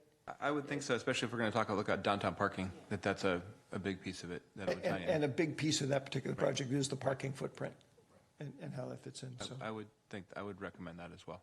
And what that means is, since I suggested putting Adam and Laura on downtown and Ron and Sarah on El Camino and Cherry office parking, and cunningly didn't overlap them, maybe what we do is if the council's okay with it, we just strike for now at least the El Camino and Cherry office parking project and just leave it at that. If that's okay, then we'll do that. But then also, is anybody concerned or wishes they were on a different one of these subcommittees? I mean, I have to admit, I was so impressed by the energy of the council on Friday about all this. I suspect the answer is everybody wants to be on every one of these, which is understandable. And all this stuff comes back to us eventually. This is really just the pre-processing part of it. The only one I had, and I'm happy to stay with this subcommittee, but is on the child care one. I know it's an issue that Laura has spoken about passionately about. I just don't want to, if it's something you feel strongly you want to be on, I'm happy to relinquish my spot on that one for you. If that's, and you don't need to give me anything. I'm happy to not take anything too, if you feel that way. You got to be willing to trade. I'll trade. I just know it's something that you've talked about, you're passionate about, and I want to, I guess from my perspective, I mean, the way that I look at this is that there's, there's so much work to be done. And to Mark's point, we have a very energized and eager group of people. So I'm happy with my assignments, but if people want to trade out, I'm happy to do that too. So I'm not, I'm not. Sure. I mean, if you wanted to, I mean, I think pensions is interesting if you'd rather swap on that, and if not, I'm happy to keep it as it is too. I just know it's an issue you talked about in the campaign, and I just want to, defer to you on that if you wanted to. I value your perspective on the child care thing, and as Mark said, everything's going to come back, right? So. Sure. Perfect. I don't have a strong opinion, so happy to do it that way, as is. Okay. All right. And then the last slide actually is, I believe, from what we talked about earlier, moot. These are the proposed appointments for the liaison positions with the commissions, and I think what we said is we're not going to have those, and council members can interact with commissioners as they see fit, subject to constraints of statute. And then if there are particular high-profile activities, they would be subsumed under whatever the corresponding subcommittee is to handle that interaction. I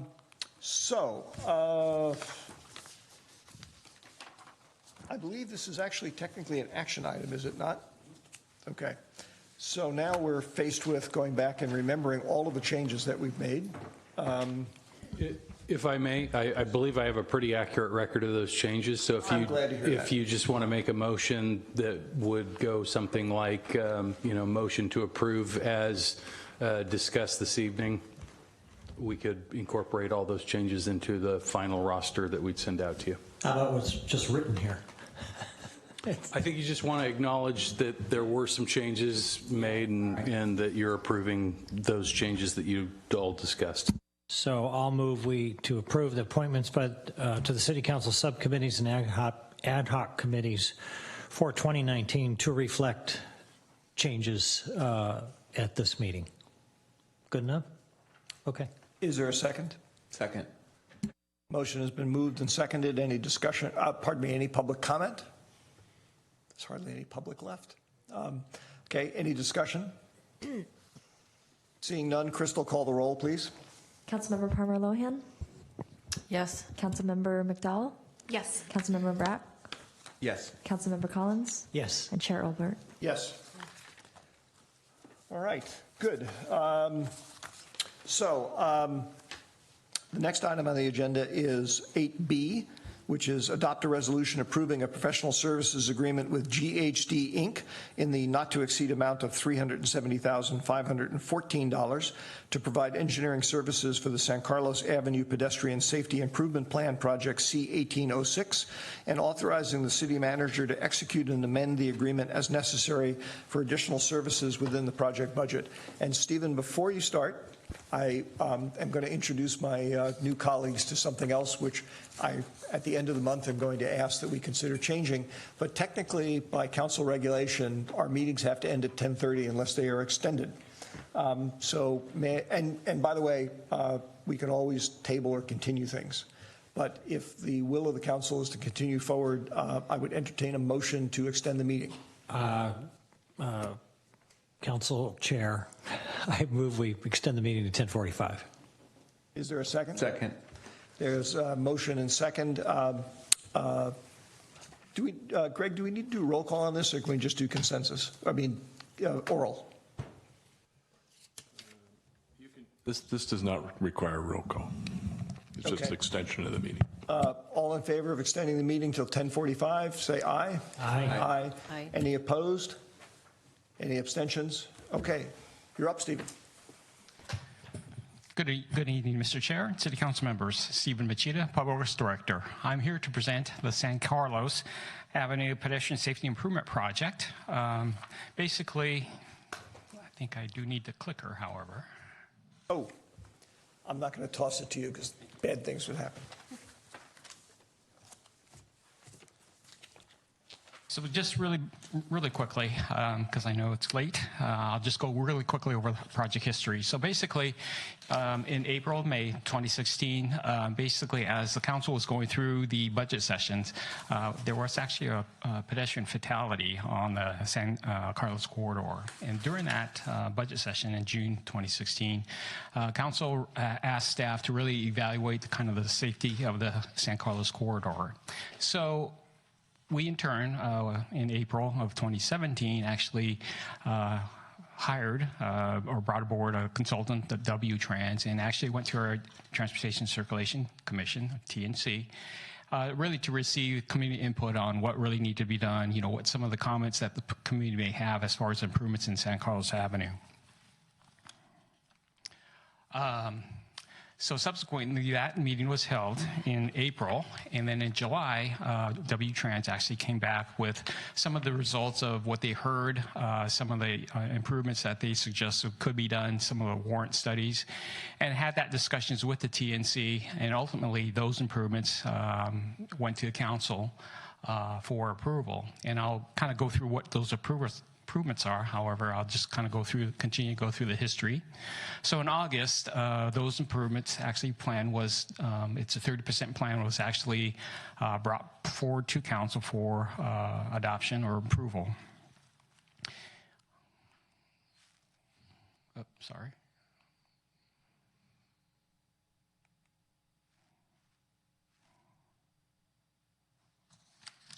So, let's see.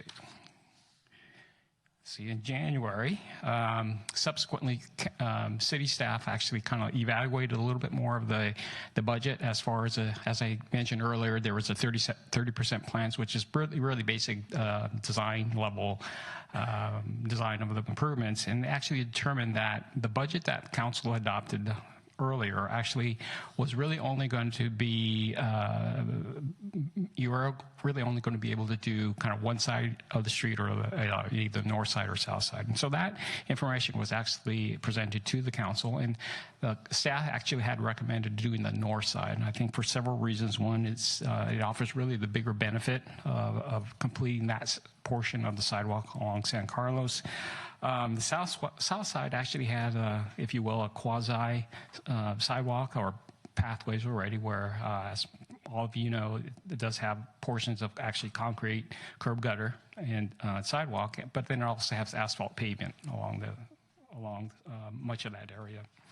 And then basically the north side, serves Arundel School, and we felt that was really kind of critical, kind of keep all those improvements on the north side. So as you can see in the table, the improvements for construction is about $2.7 million, with a design cost about $400,000 for a total of $3.1 million. And that's kind of matches up with the budget that, staff had presented. However, if in fact council wanted to really look at, doing perhaps improving the south side of San Carlos Avenue, it would add up an additional $2.4 million to add the additional sidewalk and other amenities that we identified.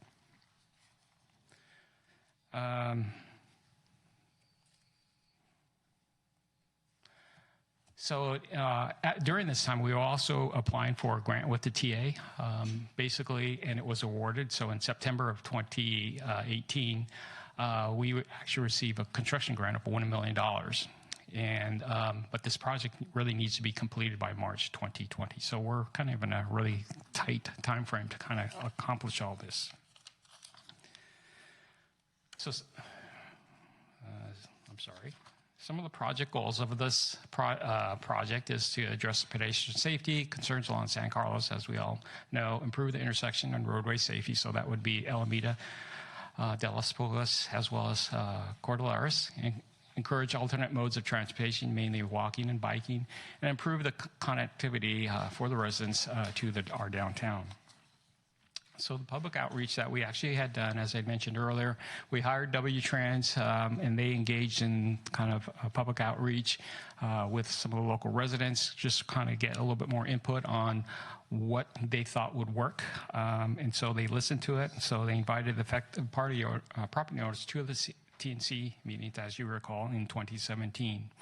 But since that time, we really haven't touched base with those residents, and so certainly we need to do that. We need to kind of re-engage with them to really kind of let them know what our intentions are and what the plans are to moving forward. And so we want to continue to have this discussion to prepare the final plans.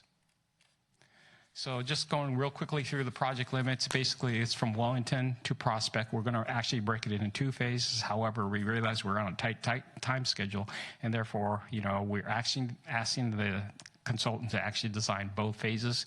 And if we do need to split it up, we will do so. However, in all likelihood, we probably want to construct this project all in 1 phase. So the first phase is from Wellington to Alameda, and then from the second phase would be from Alameda to Prospect Street. Just real quickly, some of the phase improvements, the sidewalk and curb ramps will be added on the north side. We're going to be removing that mid-block crossing. You probably all know there's a rectangular rapid flashing beacon and sidewalk or a crosswalk on San Carlos. That will actually be eliminated because what we're actually going to be doing is signalizing the intersection at Phelps in San Carlos. We'll also be creating two left turn pockets at Arundel and at Phelps.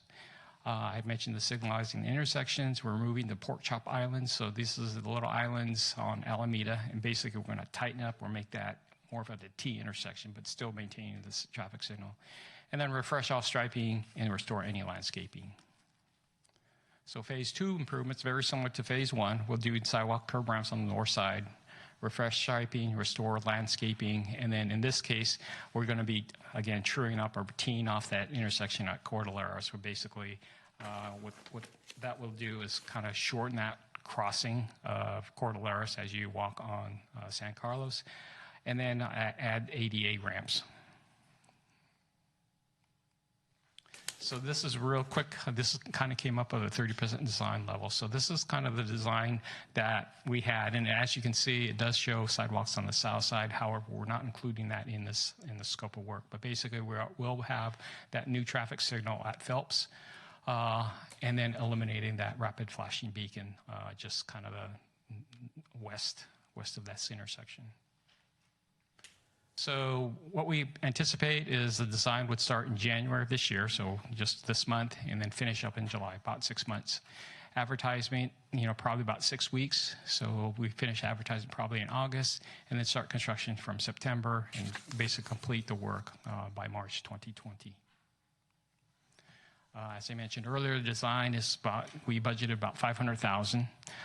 Construction is at 2.7. Remember, the 2.7 does contain that $1 million grant that we actually just received from the TA, for a total of $3.2 million. And then again, this is the budget. So as previously mentioned, what we anticipate the cost would be about 3.1. So we're slightly under budget, but we'll have to see how the bids turn out. So the award is, what we're asking you to do is the award design to GHD for phases 1 and 2. And again, this is just the award design contract for the 2 phases. And with that, I'll answer any questions. Thank you, Stephen. Yeah, and just as a piece of information for my new colleagues, typically projects come back to us multiple times. Initially in the budget cycle, sometimes they come outside of the budget cycle, then they come back from preliminary stuff, awarding design contract, as Stephen has been walking us through, and then there's a separate decision about actually committing the money to do the project itself. With that, questions for Stephen? Hang on a second. Sarah. Thank you, Chair. Hi, Stephen. Hello. I might have a few more questions. I was just trying to get my thoughts together. The pork chop islands are the ones near Cordilleras and Alameda? That's on Alameda at San Carlos. So basically, it's a signalized intersection, and I don't know whether I have a really good... Just east of Arundel, basically. As you can see on the diagram, the pork chop islands is just, I have a little leader. There are 2 islands, kind of triangular islands at Alameda off of San Carlos. Basically, as you go... Yes, yeah. So the intent there is to eliminate those pork chop islands and basically narrow the throat of the intersection so that basically it operates a little bit more efficiently and, sight distance is a little bit better. Right, okay. And then I was looking at the report that was given, that Jeff sent us today. It was from a while back, and it broke the sidewalk improvements into 3 segments. Has one segment been taken out? Yes, that was from, I believe, Beverly to Wellington, and I think that area was taken out as a result of, we had limited funds, so we had to try to match kind of the budget, if you will. And so that portion from Wellington to Beverly actually was eliminated. On the north and south side? Yes. Okay. Okay, I'll stop there for now. Thank you. Okay, Adam? So I guess my one question was on you said the plan is to put a light over on Phelps? A signal. Right? Signal for crossing or? Full traffic signal. Full traffic signal. Right. Okay, and then are there crosswalks there now, or those will be added? They will be added. Okay. I believe there are crosswalks there now. Okay, and by doing the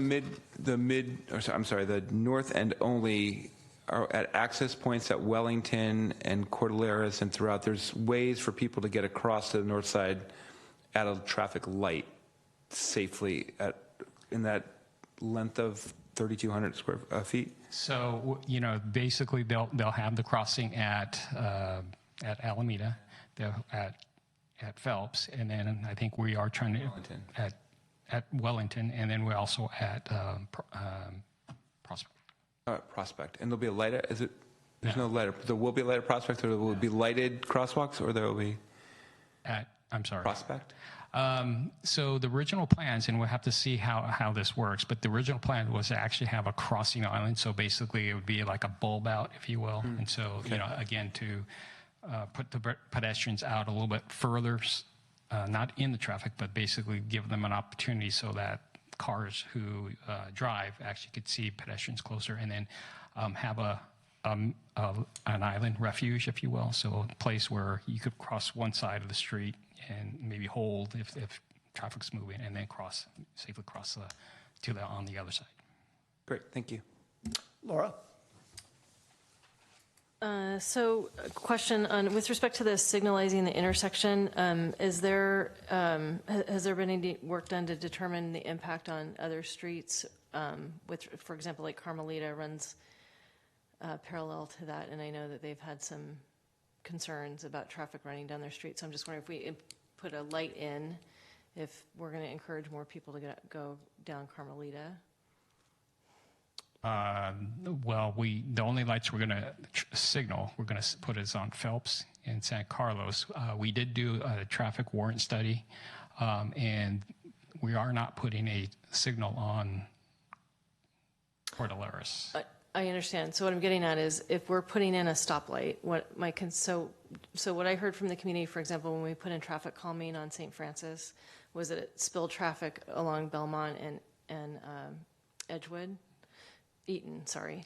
So what I'm trying to understand is, if we put a light in there, do we know if there's going to be an impact on the adjacent streets with people trying to avoid the signal? Ultimately, I think we have looked at the light at Phelps, and that, it does meet traffic warrants in the sense, and maybe I'm not understanding your question. May I try? I think, because I used to live in that area, and frankly, I used to use Cordilleras as a bypass to San Carlos Avenue, because San Carlos Avenue gets really tied up. Now, where I was coming down, I was up in the hills anyway, so I had a choice as to where I was going. I believe the question Laura's asking, which I think is a really good one, is if we do anything that slows traffic even further down on San Carlos Avenue, like a traffic light, okay, it's going to encourage some people to at least go, hey, I can shift a street over, run down a residential neighborhood, and no traffic light. So I think she was talking about Carmelita. Well, I yeah, said but Carmelita, the idea conceptually is the same, yeah. Right. So Right. When they do a traffic analysis, they do look at all the streets. However, I can't say for certain whether they actually looked at, if they were to put additional signal on San Carlos, how would it impact Carmelita in this case. And I guess and adjacent streets would be the concern. I think that'd be important for us to take a look at. And the other question I have is, so advertisement, is that public notification? Is that what you mean by that line item? Advertisement? Yes. Yes. I mean, basically what that means is, for all our projects that we actually do in Public Works, we need to publicly advertise. Basically, we need to let the contractors know that we have this project out for bid. They're welcome and entitled to actually bid on the project. And then we solicit, and that's where we kind of look at the apparent low bidder. So that's why they submit their costs, if you will, to do the work. I see. So that's really about getting the project bids in. It's not necessarily not about notifying the public.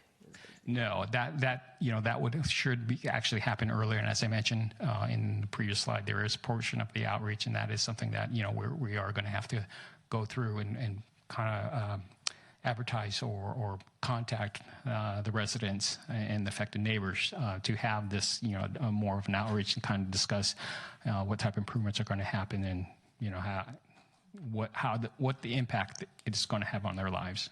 Yeah. Okay. Great. Thank you. And then are there plans in the works for the southern side?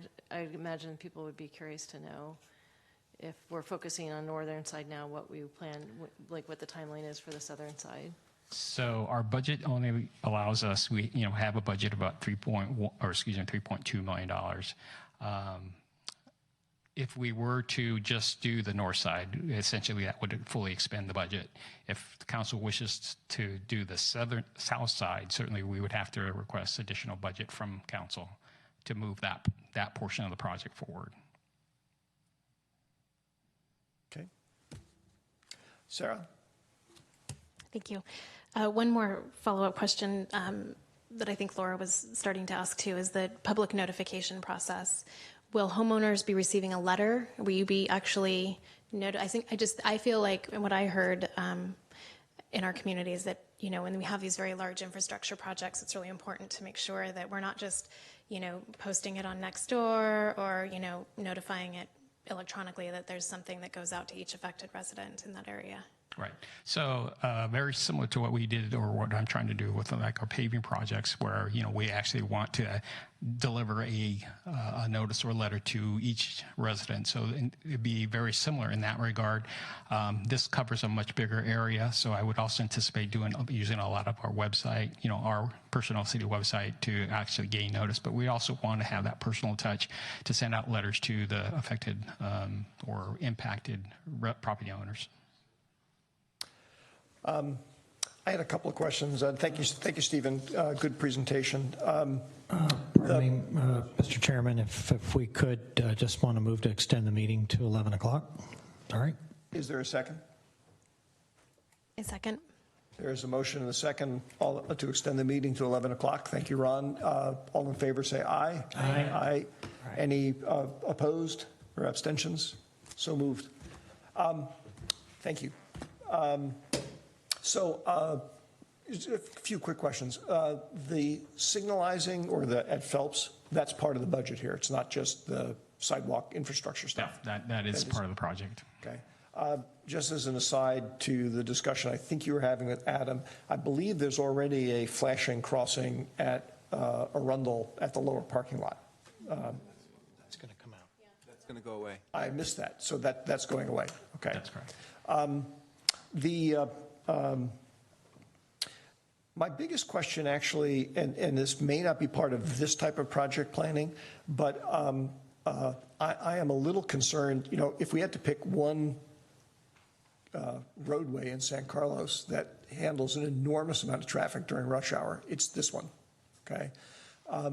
So how in depth does the planning process for the project go into managing that, managing people's expectations about what it's going to do to their commutes? And I know, you know, that will definitely cause, or potentially will cause, spillover traffic on parallel roads and whatnot. So is this project planning going to address that, or is this really more the construction project planning? This is really more of the construction side of it. Just maybe a Jeff question. Are there staff resources being dedicated to this other sort of planning stuff? I mean, you can imagine how angry people will be, because we all know that what happens is we send out all the communications ahead of time that we can, and half the people aren't even going to know anything's happening until the trucks show up and their traffic shuts down. Yeah, I mean, this is the type of project where we'll have, you know, signboards out weeks in advance, letting them know about any closure dates or alternate routes or those kinds of things. And then certainly it will be highlighted in the community newsletter and in our other main tools that we use to try. And then, you know, as part of the planning phase, I think, you know, the designers and the construction manager folks will be, you know, looking to take advantage of any of the best windows of opportunity where we can have the least amount of impact on the community. But like you say, it is a major arterial in this community, and it's, you know, it's going to be a tough one. Which actually highlights something else, and I don't want to necessarily have too big a budget on communication, but because it is an arterial that actually goes through our community, a lot of the people who in a perfect world would know about the construction project don't live here. And so how do we reach them? By putting out the signboards, so as they're driving through the corridor, they'll know well in advance what's being planned. Okay, all right. I think that's the questions I had. Anybody else have any other questions? I do. Oh, sorry, go ahead. So with respect to, I understand that, I know a little bit about backstory, but there was an accident a couple weeks ago or a few months ago with a bicyclist in a car on San Carlos Avenue. I believe at Wellington. I don't remember, I don't know the exact location, but it just brings to mind, has there been any evaluation or any consideration for bike lanes along this street? I think bike lanes would be included. So Yes, that would be right. part of the project. Okay, And thank you. then earlier you had heard, and this is assuming that's happens with the crossing guards. And the city will be funding the crossing guards on that in that area. All right. Since there are no further questions, any public comment? Not seeing any public comment. I will entertain a motion. I move to adopt Resolution 2019-007, a resolution of the City Council of the City of San Carlos approving a professional services agreement with GHD Inc. I think you want to read the rest. Yeah, you got to read the whole thing. In the not-to-exceed amount of $370,514 to provide engineering services for the San Carlos Avenue Pedestrian Safety Improvement Plan Project C-1806, and authorizing the city manager to execute and amend the agreement as necessary for additional services within the project budget. Is there a second? Second. There's a motion and a second. Discussion. And by the way, Adam, I presume you want this shaken, not stirred. Anyway, discussion.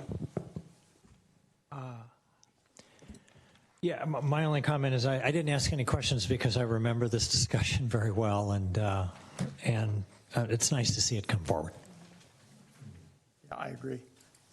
Yeah, I think I agree. This is good news, and especially in light of a lot of things that I heard in the campaign trail about safety and traffic and congestion, that type of thing.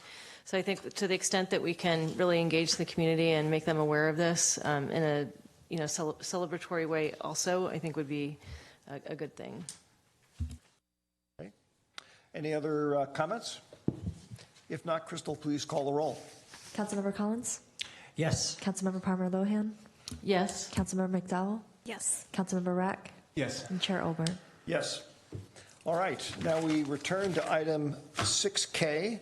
Adopt a resolution approving a professional services agreement with Harrison Associates in the not-to-exceed amount of $208,036.60 and a 20% contingency of $41,607.32 to provide engineering services for the San Carlos Avenue eucalyptus tree removal, phases 2 and 3, project C-1722, appropriating an additional $159,643.92 for design services, appropriating $450,000 for Phase 2 construction, and authorizing the city manager to execute and amend the agreement as necessary for additional services within the project budget.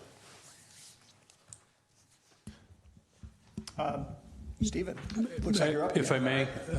Yeah, typically how we would handle these is we start with the council member who has pulled the item. Yeah. So, council member who pulled the item. Thank you. What would you like to discuss? I had just one comment and one question on this. The comment was, I guess I was a little bit trying to understand the fact that we're sort of projecting the cost of the tree removal itself and without sort of getting bids first, which seemed odd to me, but I understand that's maybe how things kind of work on the public process, but we're sort of appropriating $450,000 for it without having bids first on it. So we don't really know what the cost is on that, which I found concerning. The second question was, I know that this is sort of residual in terms of we're covering the cost from what's left over, and then there's some additional funds for the design services and engineering project, and to do 30 trees, I believe. Some of them are on private property, and there's one public tree, which was included in the first phase. So I just want to make sure we're not double paying for the removal of that one tree, since the initial contract was supposed to remove all the trees, and then you had the PG&E issue and it wasn't removed. So what happened?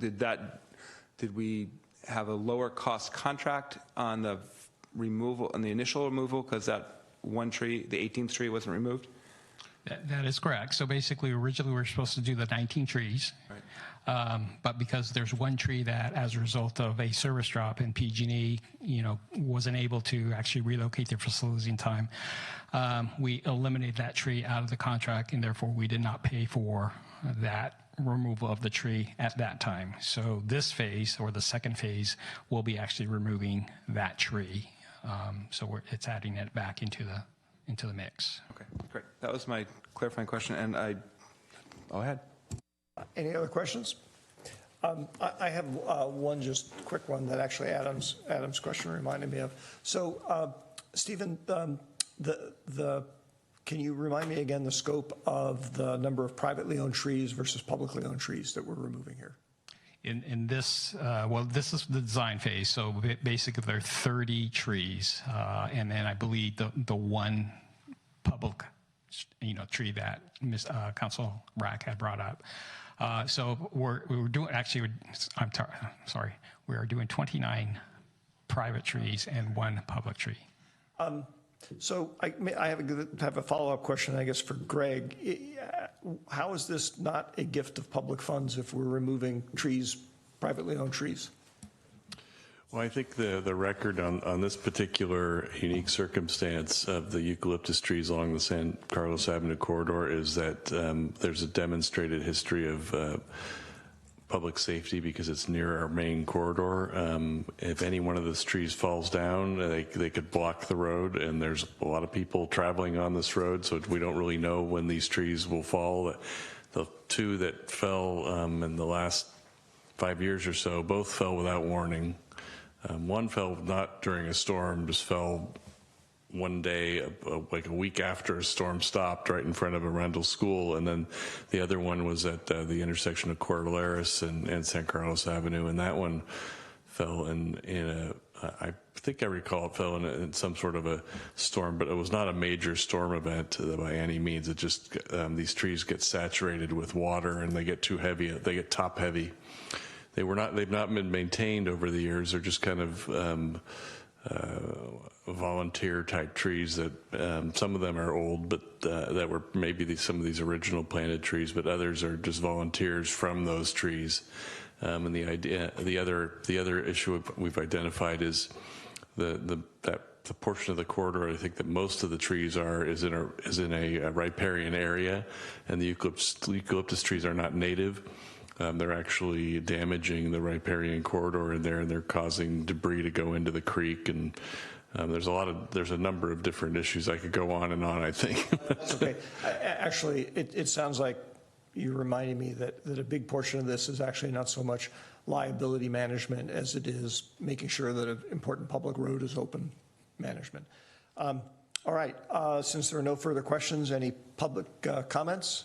Seeing none, I'll entertain a motion. And do we need to make him read the entire thing again? Okay. All right. Since I pulled this, I will make the motion. You have to do it. Now I have to find it here. Hold on. Okay. I move that the council adopt resolution 2019-008. 008, approving a professional services agreement with Harris and Associates in a not to exceed amount of $208,036.60 and a 20% contingency of $41,607.32 to provide engineering services for the San Carlos Avenue eucalyptus tree removal phases 2 and 3. Project C1722, appropriating additional $150,643.92 for design services, appropriating $450,000 for phase 2 construction, and authorizing the city manager to execute and amend the agreement as necessary for additional services within the project budget. I'm just going to ask you to confirm. I think what you meant was an additional $159,643.92. Oh, sorry, $159,643.92 for design services. That's fine. Thank you. Is there a second? Second. Okay, there's a motion and a second. Any comments? I just have one apropos of the discussion I was having with Stephen. I'm okay doing this, in part because the city, I think, historically had encouraged people to leave the trees in place. But I'm a little troubled by the notion of us essentially using public funds to relieve, admittedly, a public issue, but also a significant private issue having to do with liability that the trees pose for property owners. But I can squint past that in this particular case because of the corridor and the history involved. Any other comments? If not, Crystal, call the roll, please. Councilmember McDowell? Yes. Councilmember Rack? Yes. Councilmember Collins? Yes. Councilmember Palmer Lohan? Yes. Chair Obert? Yes. All right. With that, we are Moving on to council communications and announcements, and I have good news for you. The chair is going to ask to postpone, table, reschedule chair comments on the year ahead, just in order to move the meeting along, and also because who knows, maybe there'll be more people here next time to hear it. Reflections and agenda setting. This is an item that I modified a little bit. We normally have actually we added a section specifically for agenda setting. If there are topics that people want to add that we have not already added at some point tonight for future agenda items, now's a good time to bring it up. This is also an opportunity for reflections on the meeting offered by anybody, or questions that people have about process that they weren't quite sure about. So if there are those, this is a good time to raise them as well. Seeing none, anybody have anything they wish to add to the agenda for a future meeting? Okay.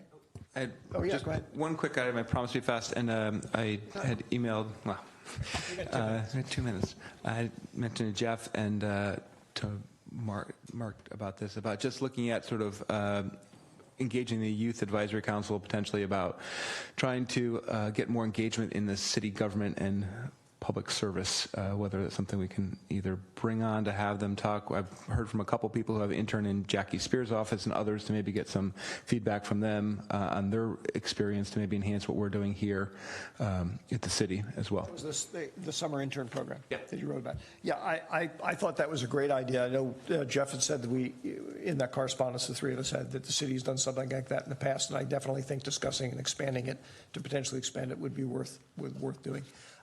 We currently have a rule, which I hope the council will change, that we have to have 3 people to put something on the agenda. And the reason, of course, I'd like to see it changed is because it only takes 3 of us to approve something. But Adam and I would be interested in having that conversation added to a future agenda. Is anybody else interested? I'm interested. That makes 3. Okay, we'll add it to the agenda. Council members report on subcommittees, regional boards, commissions, and committees. Anything? Looks like nothing. Staff comments on city administrative business. Nice job this evening. I like Thanks. that one. The mistakes, which were numerous, were not fatal. With that, we will adjourn the meeting 1 minute before the deadline.